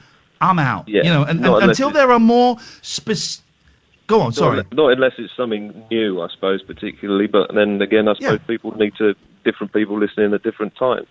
But I had a thought, because I think, like you, I'm a bit of a radio fan. I've presented on the radio in the past myself a long time ago. Yeah. But I've got different parts of my life where different presenters sort of were there all the time. And like when I was at school doing artwork, I was listening to Steve Wright in the afternoon. And then when I was doing college work, I was cramming late. I was listening to Tommy Boyd and the Argument Hour and all of that sort of stuff. And I think between 10 and 1 for the next 6 months is probably going to be listening to you while I'm playing Halo on the Xbox is how I'm going to be occupying my time. And I think there's going to be times when you're picking the rest of us up with probably the majority of the time, and there are other times when we can return the favour. So I was just thinking about that, really. But I had one question. Well, let me just say, just go on there, and we'll go on to. Is me and Kath have been so lucky. We've got some really weird listeners. We got a couple of listeners we don't really like, but overall we are really grateful for this community that we've made, and we've done it by, you know, kind of treading our own path, doing a show that kind of goes against what you're supposed to do in the 21st century in terms of phone-in radio. We're supposed to scare you, and we're supposed to encourage hatred, and actually we do the opposite. We haven't always got it right, and I've made a few mistakes, you know, in my personal life and on the radio life, but we're heading in the right direction, and also we've been lucky enough to meet loads of our listeners by going around the country and doing a tour, and we feel a responsibility to you lot to give you the very best show. You know, there's no points in these shows when we're coasting along. We're constantly after a show going, well, did that bit work? Was that bit any good? I don't think that was very good. And the other one's going, well, I think it was good. But because we've met so many of you, and because we've made this community, I don't know. Yeah. We just don't want to be crap. Is that about right, Kath? We don't want to be crap. Yeah, I think so. It feels like we know who we're talking to. I think a lot of radio shows that I've done in the past, you're sort of sitting in a room talking to yourself. You might imagine a friend. You might imagine someone who's sympathetic to what you're saying, for your own kind of, presentation reasons. But we actually know who we're talking to. And I think that makes it personal to us. Really well, personal. that's the standard I've always aspired to. Actually, is not wanting to be crap. So hopefully we can all reach that level. I've got my boys coming tomorrow. I must tell that to them, boys. If there's one motto I learnt in life, just try not to be crap. Anything above that is a success. Yeah. Go on, Tim. You had something else you wanted to say. Well, I tuned into your. I don't know if it was your first one, but your sort of lunchtime session the other day with your. I did a couple of them. Yeah. Yeah, and then I watched you on Twitch reading out the Daily Sport Brave Philip Schofield thing. And I've so brave. got, a couple of years ago, I made a feature film myself, a little indie feature film, and I was thinking of trying to organise. I don't know how easy it is because I've got like 3 Twitter followers. Trying to organise a sort of group viewing and Q&A for anyone who's interested afterwards, and I just wondered what you thought was the best method of doing that sort of thing, because I've never done it before. Now that's a good question. So everyone watches the film at the same time. That's a really good question. I would Zoom is good. Zoom is really good. Yeah. You'd have to have everyone you'd have to go right, and we're going to press play in 3, 2, 1, play. Oh, I thought we were pressing it on 1. So you'd have to do something like that. But Zoom is probably the way forward, I would have thought, for something like that. You put it up on Vimeo or YouTube and everyone can find it, and you do it. Well, actually, it's already up on Vimeo, YouTube, and it's on Amazon Prime as well, actually. But I'll, I need to kind of let people know about. Well, haven't Amazon got one of those things that Netflix have got, where you can have like a viewing party? I know Netflix have done that, and I thought I'd read that Amazon had started doing it as well. Oh, I hadn't heard about that. All right, I'll look into that. Google it, or someone might call in that knows more than me, but I'm sure that's possibly a thing. Okay. Well, I'll send you a link to the film, because I'm not going to name it because I don't want to be accused of shameless self-promotion. But I think you might. If you want to name it, listen. If you want to name it, Tim, right now you've got the most captive audience you're ever going to get. People have completed Netflix, so if you want to plug the film, then you plug it. If you want to send me a tweet as well with the link, I'll retweet it. Okay, fair enough. Well, it's called Selective Listening, and it's it's on YouTube, Vimeo, and Amazon Prime. Tim, tweet me a link and I'll retweet it as well, mate. Okay, brilliant. We'll do. Nice one. Thank you, mate. We're all on your side, mate. Thank you, brother. I appreciate that. Thank you. 0344 499 1000. We've got Dave, then we've got Jackie. This is the Late Night Alternative with Iain and Kath on Talk Radio. Late Night Iain Lee on Talk Radio. 0344 499 1000. Good evening, Dave. Hello, you two. Dave, what's that what serenity? have you got for us tonight? What's that serenity prayer you say? God, grant me the serenity to accept the things I cannot change. Hang on, what was it? The courage? No, what is it? The wisdom. The courage. All right, here we go. God, grant me the serenity to accept the things I cannot change, the courage to change the things I can, and the wisdom to know the difference. And you can drop the word God at the start if you want. You don't need it there. Well, I get that serenity soap and, lather it up. I'd put that into practice if I were you. Go on. I found over the weekend I was really, really, really struggling. Mostly because I wasn't working, so therefore I had a lot of time to think, and that's always dangerous in times like this. And I was, you see, because you think about everything and you think, oh, how long is this going to last? What's going to happen? What happens if I get it? What, in your case, what happens if my family get it? What happens if my kids get it? Blah, blah, blah. That opens up a million possibilities in your head of things that can happen, and it just goes on and on and on. And it's just trying to concentrate on the day or the hour or this particular thing. And also doing and concentrating, a bit like you were saying to callers last night, concentrating on what you're doing. You mentioned earlier about when you were giving your stuff to your neighbour, that you were washing it down and giving it. Loads of people wouldn't think of that. Loads of people would just go, oh, I'll just bung it all in the, I'll bung it all in the bag and give it to them, because they're not thinking very carefully about everything they do. And the fact that you are means that you're more able of coping with the situation. You think you're actually being careful yourself, and it actually increases the chance of you not getting the virus because you're being careful. The people who are out doing whatever the hell they like because they think, oh, it's not going to affect me, they're more likely to get it because they don't really care. About them, about themselves maybe, or other people in particular. So it's just a fact of just having to concentrate on that moment. And yesterday I really had to concentrate on the day and what I was doing from hour to hour and just plotting it out. because otherwise I just slip back into what I was feeling over the weekend. And I think I was going to say, have you? I have no embarrassment in mentioning this. When I stopped the Twitch earlier on, I stopped Call of Duty. I sobbed for about 20 minutes, just howled loudly, and I think that's a healthy thing to do. And I say that with no shame. It's a healthy thing. It was a physical expression of, I don't know, grief, sadness, fear, whatever. Have you been doing that? Yeah, but I think it's perfectly natural thing. Yeah. These are extreme times. You're going to get extreme reactions to them. And it's better than bottling that stuff up, isn't it? But I just think, if you start thinking about what if about everything, there are all those things you can't control. But the day to day and what you actually do in your life, you can control. I know it's easier said than done, because once you start thinking those things, particularly late at night, you're laying there going, I want to go to bed, but your brain's going, no, I'm thinking about this, and this.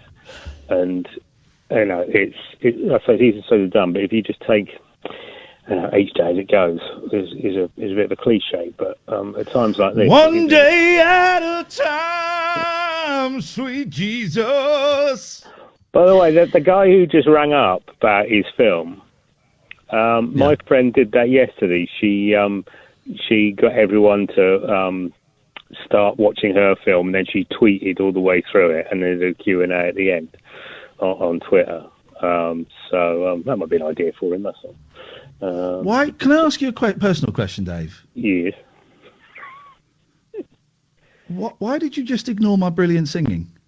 We both did. Didn't it? There must have been something wrong with the line. I didn't hear any brilliant singing. Thank you, Dave. Good night, Dave. Goodbye. Go goodbye. Cut him off, please. Amy. Thank you. And you, Catherine. I expected it from you. When did Dave get so wise and serene? One day at a time, sweet Jesus. One day at a time. One day at a time, sweet Jesus. One day at a time. One day at a time, sweet Jesus.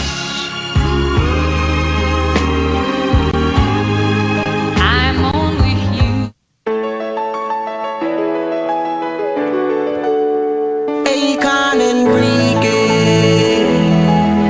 Akon and Enrique. This is called One Day at a Time, but I don't think it's the same song, is it? Enrique. Imagine if it was. No. I don't think you'd not be singing meeting about Jesus. Jesus. In a club. Unless it was a Christian club. Yeah, I mean, but that's some song, isn't it? That's some. That's the way you sing it. One day at a time, sweet Jesus. That in the first 7 words, it just, you know what you're getting. One day at a time, sweet Jesus. Oh, you're in. You know exactly what you're going to get. Yeah. When it first started, I thought sweet Jesus. Let's go to Jackie. Good evening, Jackie. Oh, you've got to laugh, haven't you, Ian? You've just got to laugh. You've got to laugh, Jackie, You've otherwise got to you laugh. cry. Well, I've had a bit of a cry today, but I've got a positive story and a little bit of a moan. The first positive story, up here, the communities up here are, when parents are allowed, they take their children out for an hour's walk around the estates or wherever they live.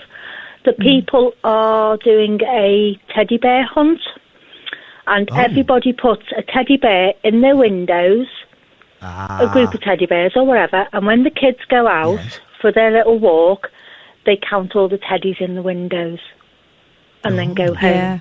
They're doing it around here as well. Are they? Oh, that's lovely, isn't it? I'm glad it's gone sort of national or whatever.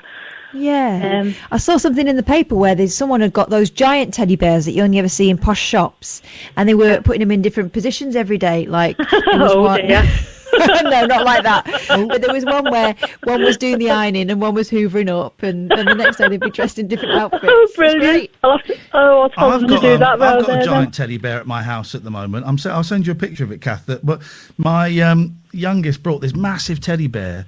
And put it in my room, and he said it was to keep me company. Stuff like that really, stuff like that gets you going a little bit. It has to be said. It does now, though, doesn't it? We just realise what we've got and what we need to appreciate. The only other problem I've got is today is I had my daughter in tears on the phone, and I can't go and see her, and I can't sort of look out for her.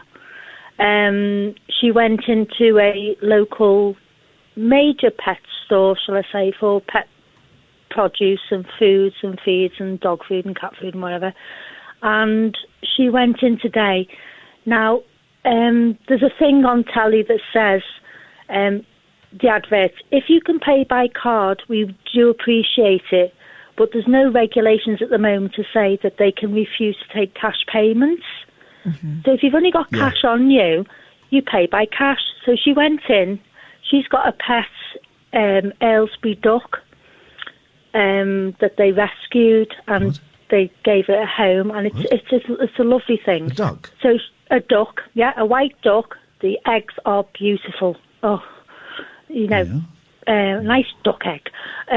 But she went to the till, and the young assistant behind the till, she went to hand over £13 to her in cash, and the girl said to her, "Oh, it's card payment only." And she said, "Well, I haven't got a card. I've only got cash." She said, "Well, we've got no money in the till." And I said to Stephanie, I said, "Well, that's not right. They can't refuse to take the cash off you, surely, because they like you to pay by card because of the virus and things now." And she said, "Well, I've got no money in the till." So Stephanie has severe anxiety problems. It took me 3 days to persuade her to go out and have a walk. And she burst into tears. Luckily, the manager was upstairs and saw this on the camera and came running down to see if she was all right. And she said, "I've been told I can't pay by cash, and I can't pay by cash, and I've got no duck food, and my duck's hungry." And she said, No, that's not the case, darling. She says, no, calm down. And she looked at the girl and she said, "What do you mean we're not taking cash?" She said, "Well, I don't know."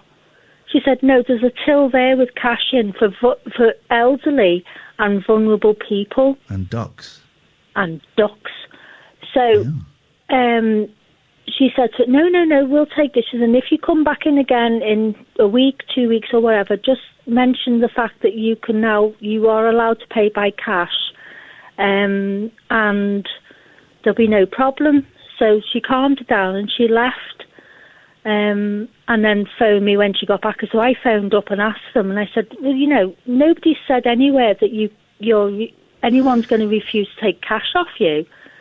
Well, but in defence of that person who's on the till, maybe they misunderstood, maybe they didn't know, maybe they were scared. I would not be keen to be handling other people's cash at this moment. Yeah, it's a scary time for everyone. She did say that. She said, "Oh, I'm sorry." She said, "I'm sorry. That was a misunderstanding." She said, but she hadn't been told that the till behind her is for elderly. So anybody who has a problem, just say when you go in, if you come up against that you're right. Well, they can tell if you're elderly, but they can't tell that everybody is vulnerable if you have anxiety or any other problem. So it was also, and the manager was so nice.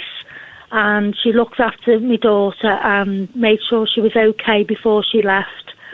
And she was very, very supportive to me on the phone. Good. I said, Jackie, there are a lot of nice people out there. Thank you for your call. There are a lot of nice people out there who want to help and who want to make the best. And also, I'm sure it was just a misunderstanding on the part of that person on the till. Thank you for that. Let's go to Charles before the news. Good evening, Charles. Hi, Ian.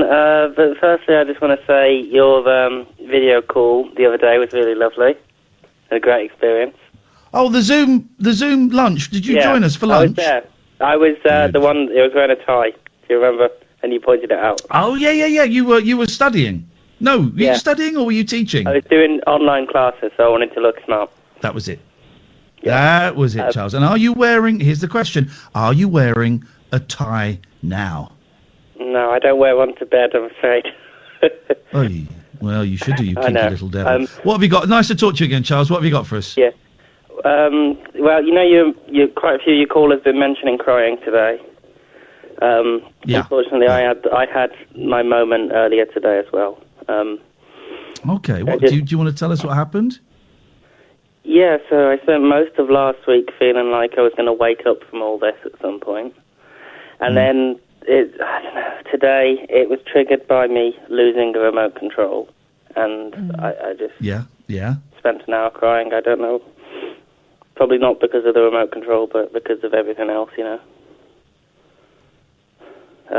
And it just suddenly, I felt it, you know. It's funny. I got upset on Saturday night because I couldn't find a cable. I needed an Ethernet cable. Yeah. And I couldn't find one, and I was that's what kind of sent me off into a little spiral. It's funny, isn't it? It's the unimportant, trivial stuff kind of allows you to the overwhelming important stuff. Yeah.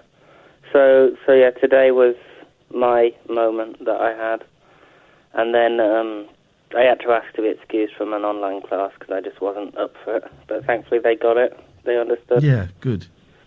Yeah. Here's the question: did you find the remote control? No, but I've ordered a new one. I know I'm going to find it now, but... Of course you didn't find it. Oh, no. God. So, obviously it's in your apartment, your flat, your house, isn't it? You've not taken it outside. It's somewhere, but I just... looking for it was taking its toll on me, so I figured the easiest thing I know to do that was feeling. I know exactly what you mean. You just I think, know, buy a but new for one and me- then that's that. For me, it's in one of three places when I do it, right?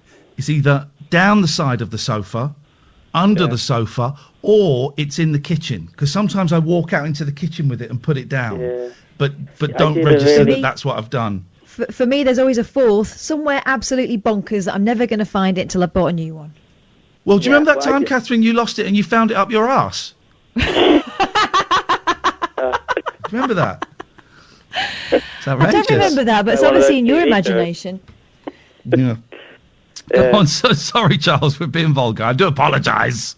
No, it's I did a really big and really frantic look for it, but my TV's really crap. It's got this setting it goes into sometimes where it puts this message on the screen, and you can't get rid of it without the remote. Right. It's not the one that says you've got to press a button, otherwise it switches off in 300 seconds.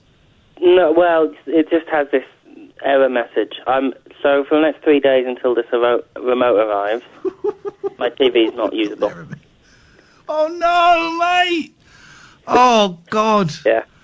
Charles, I'm so sorry. Are you feeling any better now? I'm feeling a bit better than I was when I was sobbing. You're feeling better? Yeah, it was a while ago. It was about 2 in the afternoon. But yeah. Good. You're a good man, Charles. I just thought talking to you would sharing help. that. Yeah. Nice one. Thank you, mate. And I look forward to we'll do a Zoom. Well, it may not be for a while because I've got the kids from tomorrow, and I've got a feeling because my ex-wife is working. I've got a feeling they could be with me for a little while, but we'll see. Thank you, Charles. Margaret, if you can stay there, we'll come to you after the news. You'll be the first call. This is the Late Night Alternative with Iain and Kath on Talk Radio. Late Night Iain Lee on Talk Radio.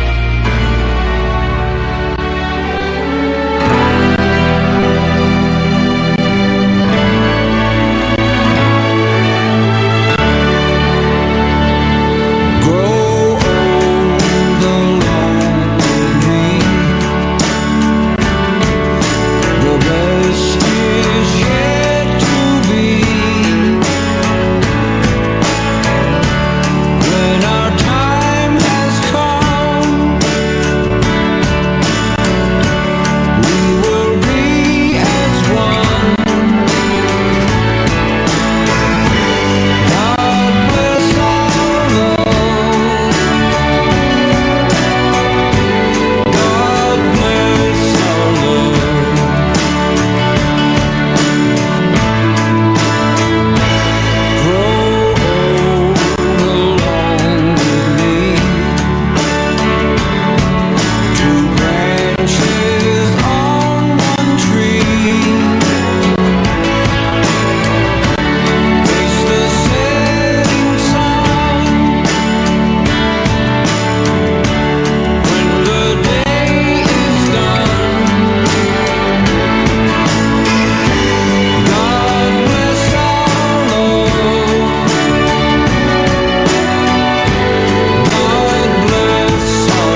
know who wrote that, Kath? Was it you? Yeah, it was. You guessed. How did you know? That's usually how those questions are answered. That's a John Lennon, like an obscure John Lennon song. Gosh, isn't it lovely? Yeah, it's beautiful. It's beautiful, and it hits the spot, man. It hits the spot. It hits the spot. Why don't you tell them who we are, goddammit? Because of this weird... If you're wondering why I'm talking more than normal, it's because my ego is running wild, and because there's just a slight delay. Kath's in her house, and I'm in my house. Amy is in London, and there's just ever such a slight which means we're losing a little bit of our famed spontaneity. And so I'm just... Shush, I'm talking. You threw me off. Vibe. And so I'm talking more because I just feel like I'm a powerhouse. But Catherine, please set the scene and then introduce our next caller, whose name is Margaret. Okay. Yeah, it turns out that county boundary that is between us is some sort of vortex, and we cannot talk to each other directly, even though people manage it, across countries. I don't know. Never mind. The important thing is we're here, and this is the Late Night Alternative. You can give us a ring, talk about anything you feel like. You can offload the worries of the day. We can have a laugh, do what you want. Don't worry about coming on and saying something daft, because that's kind of, well, one, that's kind of our job, but also that's our stock in trade. 0344 499 1000. Hello, Margaret. Oh, hi. Oh dear, I'm an old lady, so I forgot what I was going to say. When Iain was saying that thing about God, which would send me up air, I've got the same thing, but it's better than that, I think. Mine is, may I have the serenity to accept the things I cannot change, the courage to change the things I can, and the wisdom to know the difference. So you don't have to need God anywhere in it. It's may I have. Don't you think that's better? It's very polite. Very polite. It does the same trick, doesn't it, for people? Well, you see, because I've got a hang up about this God business, and quite a lot of people, as Iain was saying, you can forget the God bit if you can. Whereas if you just say, may I have, then that covers up. Anyway, that's all I wanted to say. I thought it might help. Also, thank you both for being there late at night. I've been feeling really, really rubbish, and I look forward to your show so much. And you cheer me up. The only other thing I think is quite funny, really, I've got a friend who is a cat lover, and what she says if she's lost something, or if she says something accidentally that hurts somebody, she says, I blame the cats. It's always the cat's fault. Anyway, that's me. Okay? Perfect. Thanks, Margaret. Nice to speak to you. Thank you, Margaret. That was spot on. You take care of yourself and hope you get a good night's sleep. Thank you. 0344 499 1000. If you're watching on YouTube, you can see Georgie Boy, who I just disturbed, was in the other room. I had to go into the living room to get a plug, and he was disturbed, and he was sat on my lap, and now he's buggered off. Those cats last night were getting right on my nerves. All four of them, I've got no idea what was going on, but they were running around and jumping around and fighting and chasing each other all flipping night last night. I'm done with these cats. I'm sick to death of the bloody things. I'm so glad I got mine. I can't believe I had life without her for 40 odd years. It's been we have a very strange relationship. I mean, she tolerates me and I love her. But it's so nice to be able to sit. I mean, I would say I was sitting here with her now, but she's gone off to sit on her scratcher because she's bored. But she'll come up to bed with me and sleep on my feet, and it's just reassuring. It's just reassuring to have a cat around, isn't it? Having these four cats here, the three girls and the boy, is the best thing. It's the thing. They're the reason I'm getting out of bed in the morning, because it's so easy just to sit in bed, and I do sit in bed for a bit. But I know they just sit there and they look at me. It's like, yeah, you gonna feed us or what? And so you got to get up. And sometimes I get up and I feed them and I make a cup of coffee and I go back to bed and listen to a podcast or watch a bit of Limmy or something like that. But They're great company at the moment. They're doing it. Caroline says, who was singing that John Lennon song? It's Glenn Campbell, right? Let me tell you this, Caroline and everybody. There's a Glenn Campbell album. It's called Meet Glenn Campbell. My God, it's from 2008. I remember that coming out. And it's him doing cover versions. And it's brilliant. It's all brilliant. It's probably his best album, I'd say. It's probably his best album. And I thoroughly recommend it. It's an absolute joy. So lovely bit of Glenn Campbell. I met him. I spoke to him on the phone, and he was. There was a man. God, I saw him live about 4 times. I think. What a voice. What a guitar. What a boozer. Has to be said. What a boozer. What a cocaine head at various points in his life. But yeah, Glenn Campbell, isn't it? 0344 499 1000. Let's take a little break. Then when we come back, Could I do this here? Let's do a Periscope love bomb. This is Talk Radio. Late night, Iain Lee on Talk Radio. Let's go and send some love to someone in the world. Get your Periscope ready. Get your tablet, your phone, your computer ready. We are going to go and find somebody somewhere in the world and send them some love. There should be loads of people on there tonight, you would think. Well, because the world has gone. Let's see if we can find someone in Britain. Because we don't often get someone in Britain. The dump button, Amy! Press the dump button! Press the dump button! Please tell me you got the dump button, Amy! I dumped it. Thank you! Like the first, that's the problem. Second word is a swear. That's the problem, Amy. You got to hover by that dump button because. I'm hovering.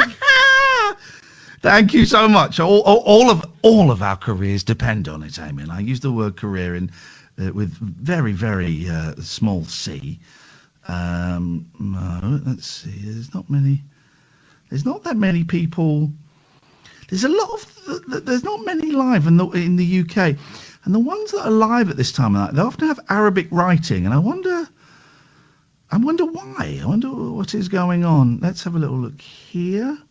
No, here. No, here. No, we're gonna have to go stateside. We are gonna have to go.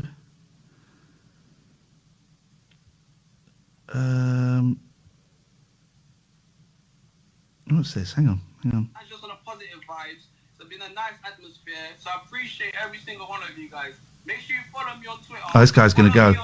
He's signing off, yeah. Yeah, every time I put up a scope, so you guys will get notifications. Yeah, so for me, it's back to work. I love you guys. Take care of yourselves, and I'll definitely make sure you guys don't wash your hands. Yes, sir.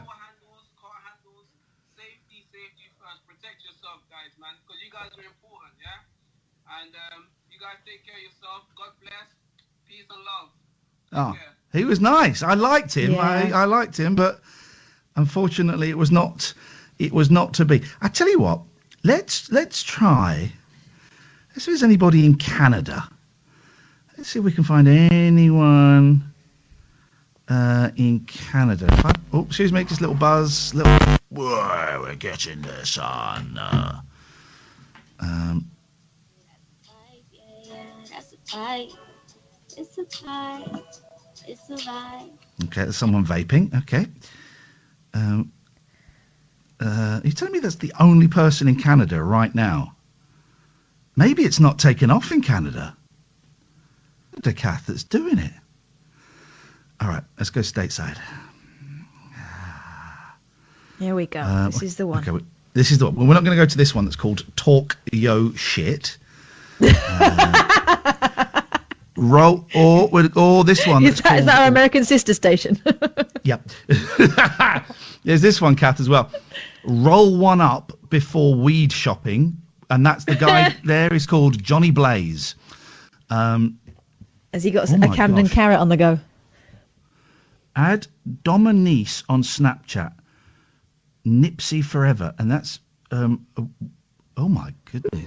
They catch me winning. Send me off to prison. Oh my goodness! Oh my goodness! Oh my goodness! Sit down! Oh my goodness! Oh my goodness! Sit down, young lady! Oh no no no! Oh no no no no no! I don't know what's going on there, but she's going to break it if she carries on like that. It was, I believe, what we would call a BBW, big beautiful woman. She was big and she was beautiful and she was a woman. And it would appear that in that part of America, in Los Angeles, it's difficult to buy clothes that fit you, because she had a very, very tight, very small top on and very, very tight shorts that went right up her butt crack. And she was standing up, turning around, and I think she may have dropped something behind her because she bent down to pick something up. And let me just check see if she's picked it up yet. I'm guessing you can see her dinner. Oh. Well, she's now... Oh, did you hear that? And her pudding. Oh, my. Oh. Show us some more of your areolas. Whoa. That's a comment you don't see very often. Let's go to Stephen while I'm trying to find someone. Good evening, Stephen. Hello, Lee. You all right? It's Ian, but yes, I'm fine, Stephen. Did I call you Lee? I'm so sorry. I'm so sorry. That's all right. What you got for us? Why did I call you Lee? I ain't got nothing for you. I'm just trying to get through, man. Yeah. What's going on for you? Something's going on, and I can feel it. Talk to me. I'm just in this. You don't want to hear it, really? Do you want to hear it? Yeah, I want to hear it. All right, I'm just shut in this room, right? Not in this room. That's I'm shut in two rooms. I've got a kitchen and a bedroom, and I've moved to the bedroom. Yeah. Just because it's a different space. What's going on? I didn't realise my bedroom. How long you been stuck in there for? Hey? How long you been stuck in there for? Since the beginning of March, I think. Right. And is this because of are you self-quarantining, or are you locked down, or what? Yeah, it's a bit of both. I normally suffer with social phobia anyway, and then they shut me down. Right, yeah. And they're classing me as I'm only bloody 38, and they're classing me as a vulnerable adult because of my because of things. And I don't know what to do, man. Are you allowed out? Because if we're not showing symptoms and we don't think we have the virus, we're allowed out for an hour a day to go for a walk or a jog or, get a bit of exercise. Are you allowed to do that? I'm allowed to do it, but I haven't been doing it because I'm scared. Ain't you scared? Like people are like, what happens if I accidentally meet someone or... You won't. It's easy to avoid people. It's really easy to avoid people. Oh, yeah. You can just cross the road or... Yeah. For real. Yeah, I know that, but unfortunately, Yeah. I would suggest you go out, even if it's for 20 minutes, and get a bit... Not now. Well, maybe now. I don't know. Probably not now. Yeah, maybe. I would suggest tomorrow, go out for 20 minutes. Don't go anywhere. Don't go to a shop. Don't go, just go for a walk around the block or something. Get a little bit of fresh air, breathe it in. And even if you live in a town, the roads are fresh because there's hardly anybody driving. Go out, get a bit of fresh air, vitamin D. We all need vitamin D from the sun. Get a bit of that. I think it will make a difference. That's one of my names. That'll do. I've been called worse. I'm not swore again then. Yeah, I agree with you, Ian. Yeah, definitely. But I'm scared to even do that, man. Yeah. Well, try. I mean, would you be scared to do that under normal situation, if the world wasn't insane? Yeah, see, that's the problem. Yeah. Yeah. See, well, if you don't mind me saying, I had social phobia before all of this stuff happened. So now they're telling me that I can't leave the house, but I was living, if you don't mind me saying, like I was living under these circumstances before this even kicked off. This is not yeah. But now I'm scared about my loved ones and about my just about normal people. That's understandable, man. We're all scared about our loved ones. We're all nervous. But we just have to hope that they're being as sensible as you're being. It's safe for you to go out. It's probably safer for people with social anxiety to go out now than it was 6 months ago, because there are less people out and about.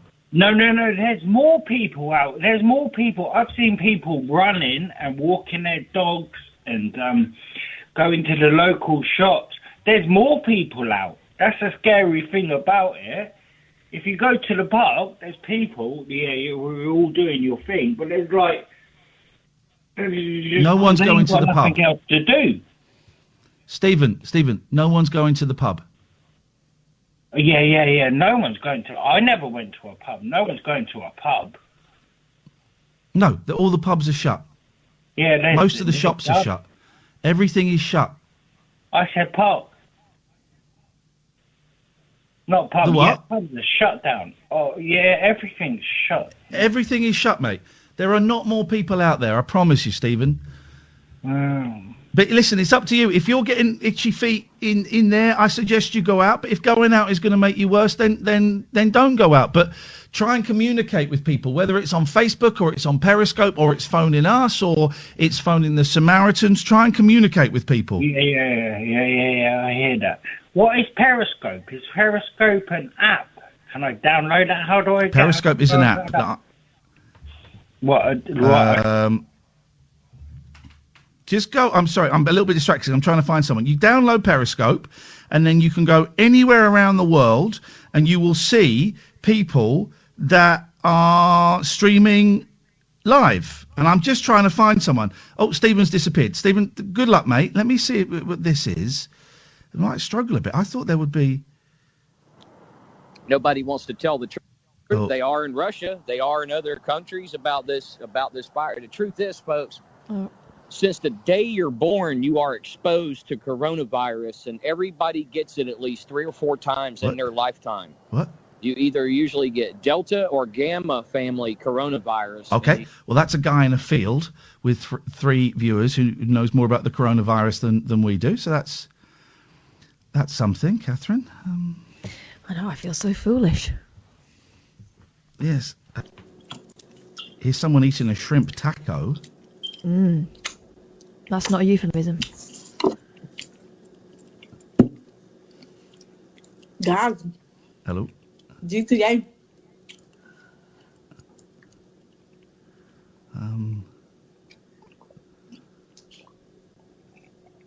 It's quite disgusting. I can hear it. Lots of lip smacking. Oh yeah, madam. In my question, excuse me. Did she just fart? Yes. OMG. This is too Some people good. like that, This don't is splash, y'all. V8 now. Pineapple coconut. Might as well say pina colada. I'm tempted, but I'm worried that she's going to swear. I'm the only person in the room right now. Do we risk it? Yeah, go on. All right. It is. I'm going to post it on Twitter. Honestly, man. I would tell my kids off making those noises.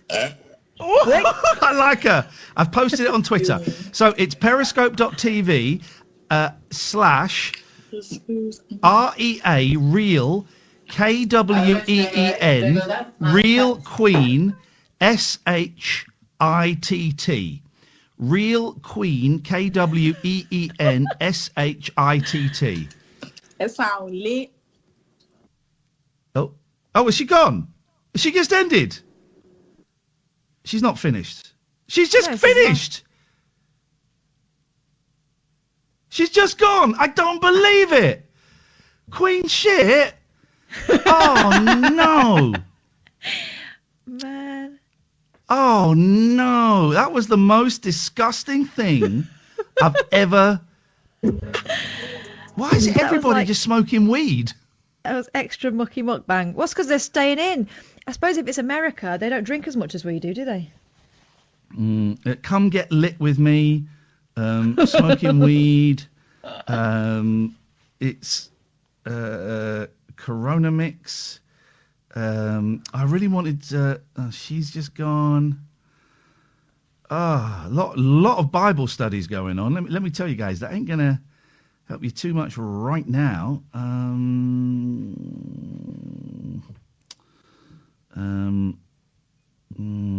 Maybe, you know what? Maybe tonight we're not going to find. What time is it? past. We got a bit of time. We got a bit of time. If anyone wants to call in, you're very welcome to 0344 499 1000. A lot of Bible studies going on, which doesn't excite me. Let's have a look down here. What's this? Nope, that one's not connecting. There's a lot of sexy ones. I mean, sexy in inverted commas, but people doing... Oh, here we go.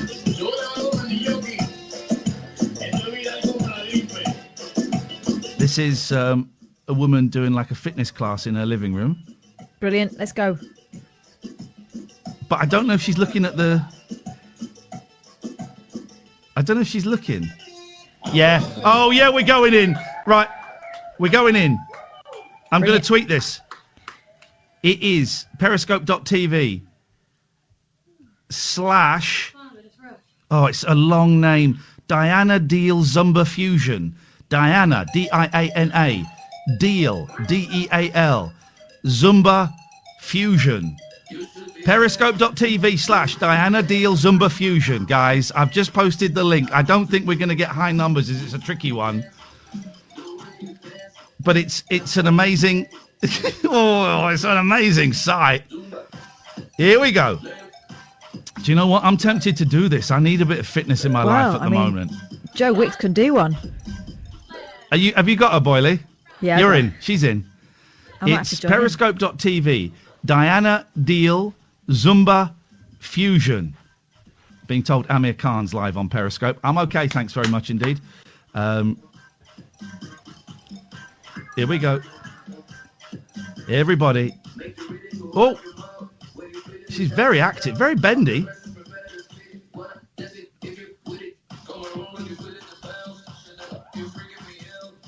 Diana Deal Zumba Fusion. 71 viewers. She's gone from 4 to 81. Let's get this over 100 if we can. I've tweeted the link. I just need her to come a bit closer to the phone and see the numbers. Oh, yeah. What is Zumba? I don't actually know what Zumba is. Like Here we go. Here we go. It's like Keep Fit, but more dancey. Okay. She's just seen the numbers. She's just seen the numbers. The face. Here we go.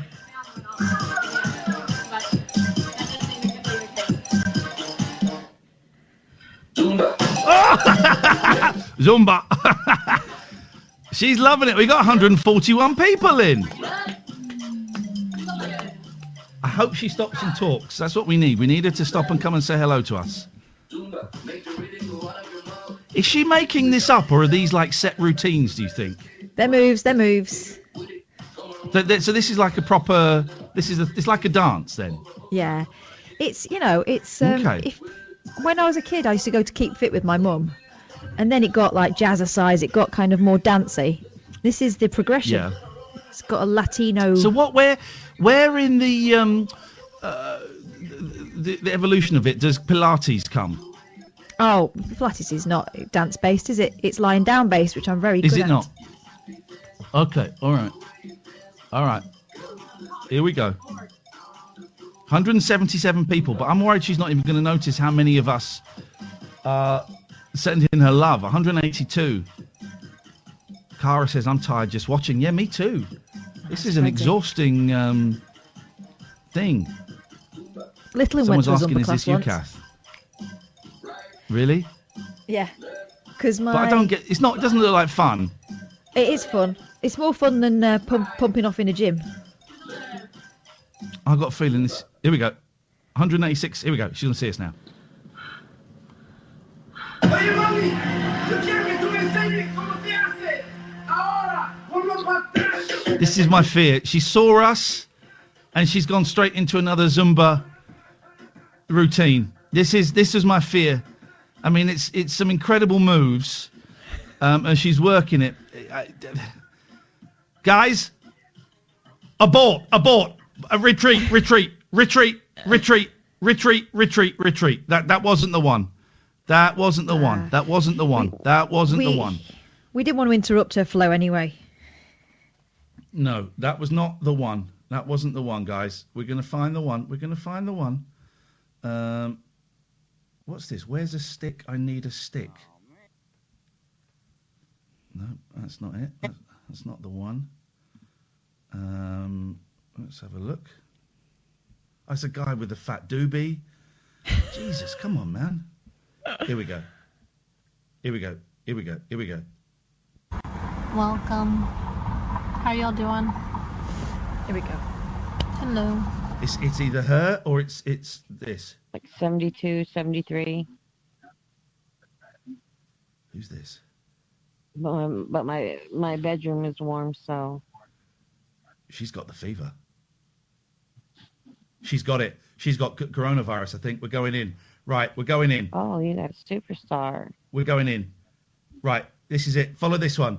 This is periscope.tv/SWTN for November. SSSY. Something on Twitter. 2019. SWT SSSY 2019. This is where we go. I've just posted it on Twitter. It looks like, I don't know for sure, it looks like she has the coronavirus, guys. Let's go and send her some love. Here we go. Who's calling me? Hey, Mom. Here we go. Periscope.tv/ it's a tough one. SWTNSSS. You will trouble my views. Why? Well, 2019. evening, William. She might be British. Finster 7, where are you from? She might be British, but she is in Oh, Bakersfield. you're the love bomb. Hi. Here we go. 62 people are in there now, guys. 62 people. Scotland. Wow. Here we go. Glasgow. Oh, wow. 91 hello, people. hello there. Here we go. 107. Someone ask her if she's got the virus. Does she have it? No, I am not a patient zero for corona virus. I don't have it. Oh. Okay. Well, I feel we've wasted another one here. Oh, wow. All you guys are Well, saying no, it's good hi, news hi, she's not got hi. it, surely. I'm good, and you? Well, why does she look so ill? 170 people.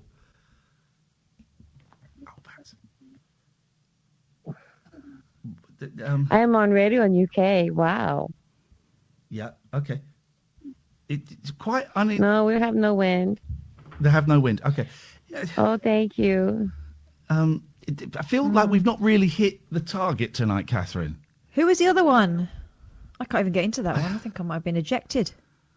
Okay. All right, let's... all right, hang on. Let me try this. That maybe wasn't the one. Let's try this.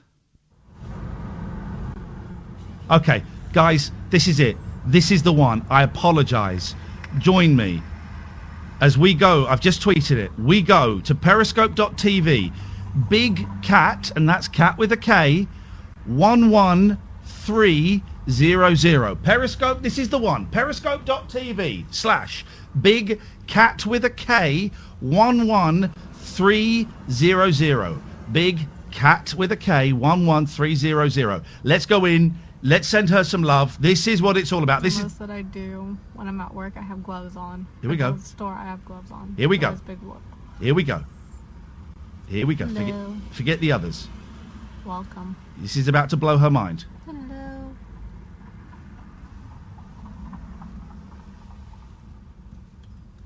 Here we go. How are you? Here we go. Welcome. How are you? Hi.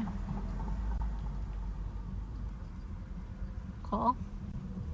I'm not your mom. Oh. Hello. 90. Hi, Scotland. Here we go. Why is everybody being so miserable? Tough times, man. Tough times. Jeez. The dumb Whoa, button, there Sam. Amy. Dumb button. I've done it. Hi, UK. Thank you. Oh, jeez. Okay. Hi, England. Gosh. Hi, UK. Come on, everyone. Oh. Okay, guys. Hit that dumb button, Amy. And let's hit those ads. What a rude young woman. This is Talk Radio. Late night, Iain Lee on Talk Radio. Well, that's the first time, Catherine.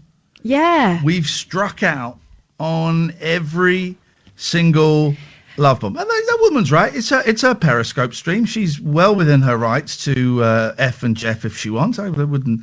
You can't tell her not to do that. I mean, she obviously seemed very unhappy, and maybe it's the coronavirus. Maybe she's.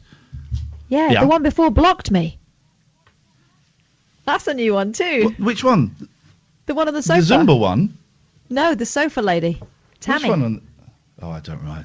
Oh, yeah. The one where we thought she had it and she said she didn't. Oh, her. She blocked. Oh, God. Okay, guys. Well. People, huh? That's the first time. Very, very dark days. Very dark days. 0344 499 1000 is the telephone number. If you want to give us a call, you'd be very, very welcome to. You can call in about absolutely anything you want. With many places currently on lockdown, life as we know it has changed drastically, says the Mirror Online. The vast majority of people are currently working from home in attempt to help limit the spread of coronavirus. And it's fair to say this time away from the office has proved tricky for some. Recently, a priest in Italy attempted to live stream a mass, but found himself experiencing some rather amusing technical difficulties, but then doesn't go to say what they are. Then it moves on to something else. This week, Lizette Ocampo, the political director at People for the American Way, found herself making a similar type of blunder when she accidentally turned herself into a potato on screen during a video meeting and couldn't figure out how to undo it. Oh, okay, we've got the priest story. Hang on. One of her employees, Rachel Clegg, captured a screen grab of the hilarious moment and shared it on Twitter, where it went viral. She wrote, "My boss turned herself into a potato on our Microsoft Teams meeting and can't figure out how to turn the setting off. So she was just stuck like this the entire meeting." And she does look like a potato. But then here's the story about the priest. Look. Oh, here we go. This is it.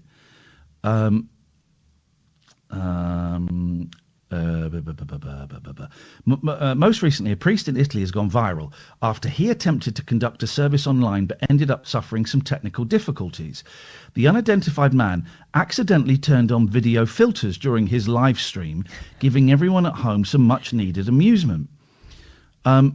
Standing beside a giant cross and an altar, dressed in his robes, he began conducting a service. As he does so, animated glitter can be seen falling down the screen. This then abruptly changes and he appears to have some kind of space helmet over his head. Several more filters are seen during the clip, including weights and flowers. The whole thing ends with a dark hat and glasses filter. One person replied, I love this so much. I'm not a churchgoer, but I appreciate the effort they're making for this congregation, despite the fact they might be technically challenged. Another said, technical difficulties won't stop him. He's on a mission from God. Lord, forgive me for laughing. There you go. 0344 499 1000 is the telephone number if you want to give us a call. Yeah, you got blocked for saying, hey, Tammy. What was that for? Outrageous. I don't know. Maybe she thought my name was suggestive or something. Who knows? Hey, have you heard about the Stockport Spider-Man? Oh, yeah. This is great. Go on. Mysterious figure known as the Stockport Spider-Man has been cheering up isolated children. The stocky Spidey can be spotted for 1 hour each day when he takes his government-sanctioned exercise. And there's a Facebook page where you can request he visit your street and cheer the kids up. I think that's wonderful. That's brilliant, isn't it? Yeah, it's a weird old time. Have your kids gone out and done much? I mean, you live in a cul-de-sac, don't you? So they've been playing out, I think. They played out a little bit at the start of it. I'm trying to keep them in the garden now, just because we've got an elderly neighbour who likes to tend his garden, and I hate the thought of him looking out the window and thinking I can't go out. So the kids are in the back garden, but it's not a massive garden. I was going to do some geocaching with the boys. Apart from the fact all the ones that we can walk to, we've done, but we can go and do them again. And then I thought, well, actually, we can't do that because you won't be able to touch the geocaches. And also, you can do a bit of a walk, but whichever way you go, you eventually have to climb over a stile. And you're not meant to climb over stiles, are you? What, because you'll touch the side of it? Because you'll touch it. And if someone was there an hour, 5 hours, 2 days before you, who has it, and touched the stile, you can get it. That's how nuts this is. If someone touched a stile up to 3 days before you touch it, you can catch it. That's what we're dealing with, man. That's insane. I know. This is. If anyone had a thing about germs before this is going to be maddening, isn't it? However long this takes. Because I'm thinking of things in terms of hygiene that I was never, conscious of before. I'm going into supermarkets. Well, my penis I've been breathing. I'm going into supermarkets and not breathing when someone's nearby, Yeah. I wiped as I came in from seeing Betty next door. I was wiping down my door handle because the Tesco delivery guy had touched it, and let's go to Val. Good evening, Val. Good evening, Ian. How are you? Okay. I might go and play. If any of my Twitch buddies are out, I might go and play some Call of Duty after the show tonight. I'm calling my team, my troops, my soldiers. Let's drop into the war zone. Let's go and shoot. Let's go and shoot some people. Okay. What you got for us, Val? Just saying hello when I'm checking in. Good. You alive? First of all, question one, are you alive? Just about. Okay. Question two, have you infected anybody? No. Question three, have you got food in your larder? Not much. Uh-oh. When are you going to get some more? Well, I'm in one of these vulnerable groups. I thought you said vol-au-vents. No. Nope. Because I've got a heart condition. Okay, yeah. And... well, you've got your radio on. Sorry. Turned off. Okay, thank you. And I found my doctor today, and they said a letter will be coming from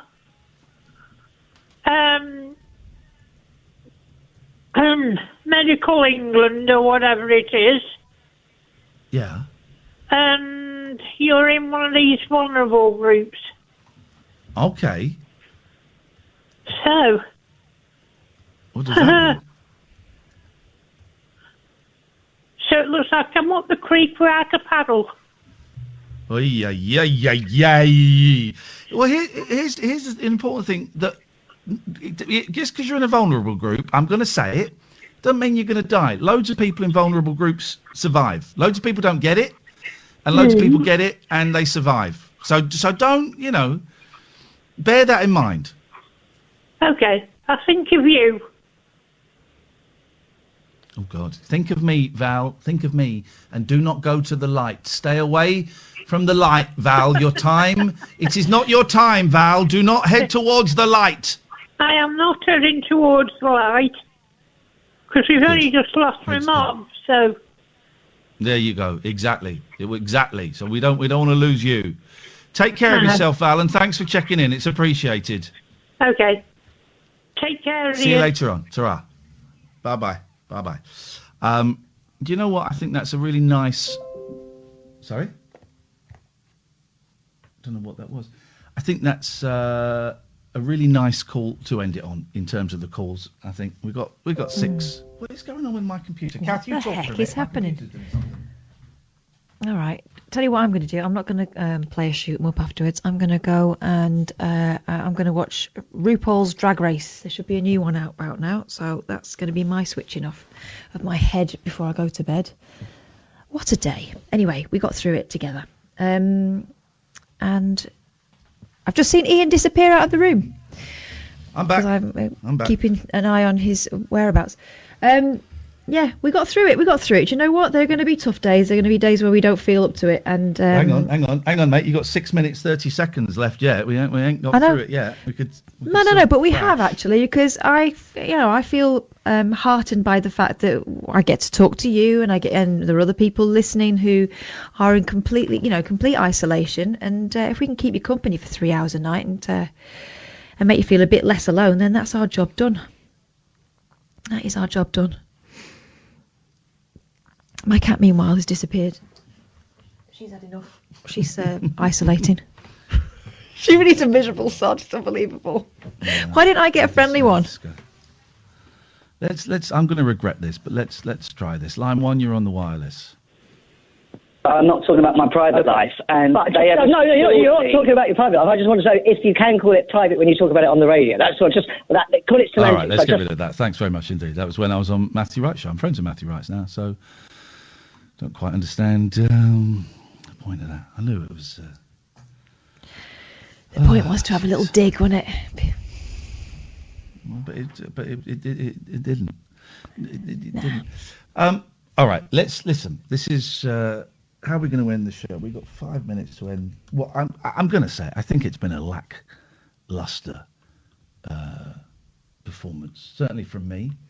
And but tomorrow is our last one this week. We're off Thursday and Friday because we've got big old Howard Hughes will be filling on Thursday and Friday, which will be good. I won't be listening. I will have my boys, and I think on the Thursday we're going to sleep in the shed, in the den, or we laughingly call a den, because they want to do that. There was talk of camping in the back garden, but I think it's going to be a little bit too chilly. For that. I bought a chicken. I've never cooked a chicken before. I just felt that I ought to provide proper meals. So I've got a full chicken in my fridge. What do I do with the chicken? Just put it in some oil and baste it. You should rub it in oil, a bit of salt, a bit of garlic. If you've got a lemon, stick it up its jacksy. Job's a good one. I have got lemons actually. I can put quite a few lemons up there. All right, I'll tell you the lemon trick after, but it's an absolute beaut. Okay, Sad and for then the chicken, a obviously. few roasties. I got some parsnips, do some peas. That's a little baby roast dinner. Perfect.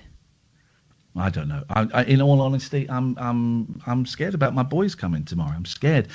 I'm scared about feeding them because we have been spoilt all our lives. In that if someone's hungry, and go, all right, we'll get in the car. We'll go have something to eat.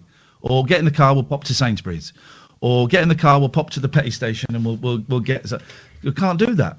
I can't take the boys to the supermarket. And the eldest, the 10-year-old, very happy being in the house on his own. The 8-year-old is not happy being in the house on his own and would not be happy sitting in the car on his own. So I have to hope that I've bought enough food for them. And I don't actually know how long they're staying because their mum is working quite a bit next week now, and she wasn't when we originally kind of planned this. So I'm worried about feeding the boys. And you know what kids are like, Kath. They stuff that they loved yesterday or a week ago, they might not want to eat today anymore. And I've explained to the boys that we kind of don't have that luxury at the moment. But also I don't want to, mess them up around eating. So we've got that. And I'm also worried about keeping them entertained. And I've got some stuff to do. I've bought some bits and pieces from Amazon, little crafty things, little painty things. And we've got, thank God for Fortnite, although it won't be Fortnite all the time. We've got Pete Heat on Friday. Pete Heat on Friday, that's absolutely true. We've got a magic show on Zoom with the brilliant Pete Heat. In fact, remind me tomorrow and I'll tell people how they can book a magician to perform for them, and it's pay what you want, which I'm absolutely thrilled about. I love Pete, so we'll give that. In fact, maybe we'll get him on tomorrow. I'll see if Pete's around tomorrow to come on. And I just can't help but thinking, dear God, what have I brought? What world have I brought my kids into? What world have I raised these children in where this is possible?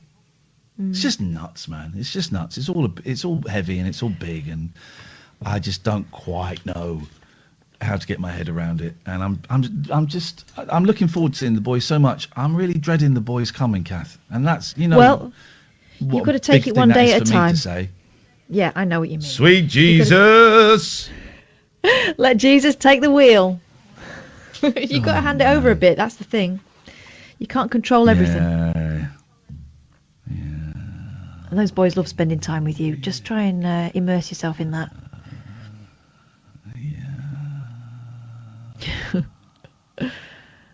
Yeah.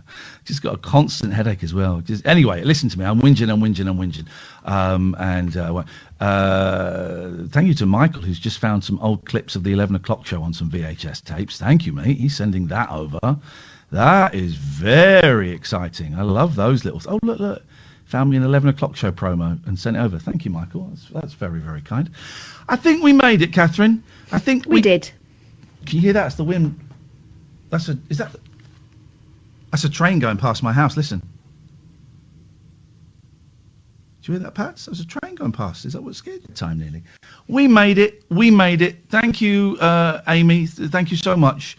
Thank you, Boyley. Always a pleasure. I miss you. This is another reason I feel sad, is I miss you. You're my best mate, and we've been in each other's company 5 days a week for the past 7 years, 8 years almost, and we're not. Anyway, we'll get through it. Do stay tuned to Talk Radio, because through the night, you've got the brilliant Daryl Morris, who is brilliant, and he's a really, really nice guy, and he will not be scaring you, promise. This is Talk Radio. Talk Radio.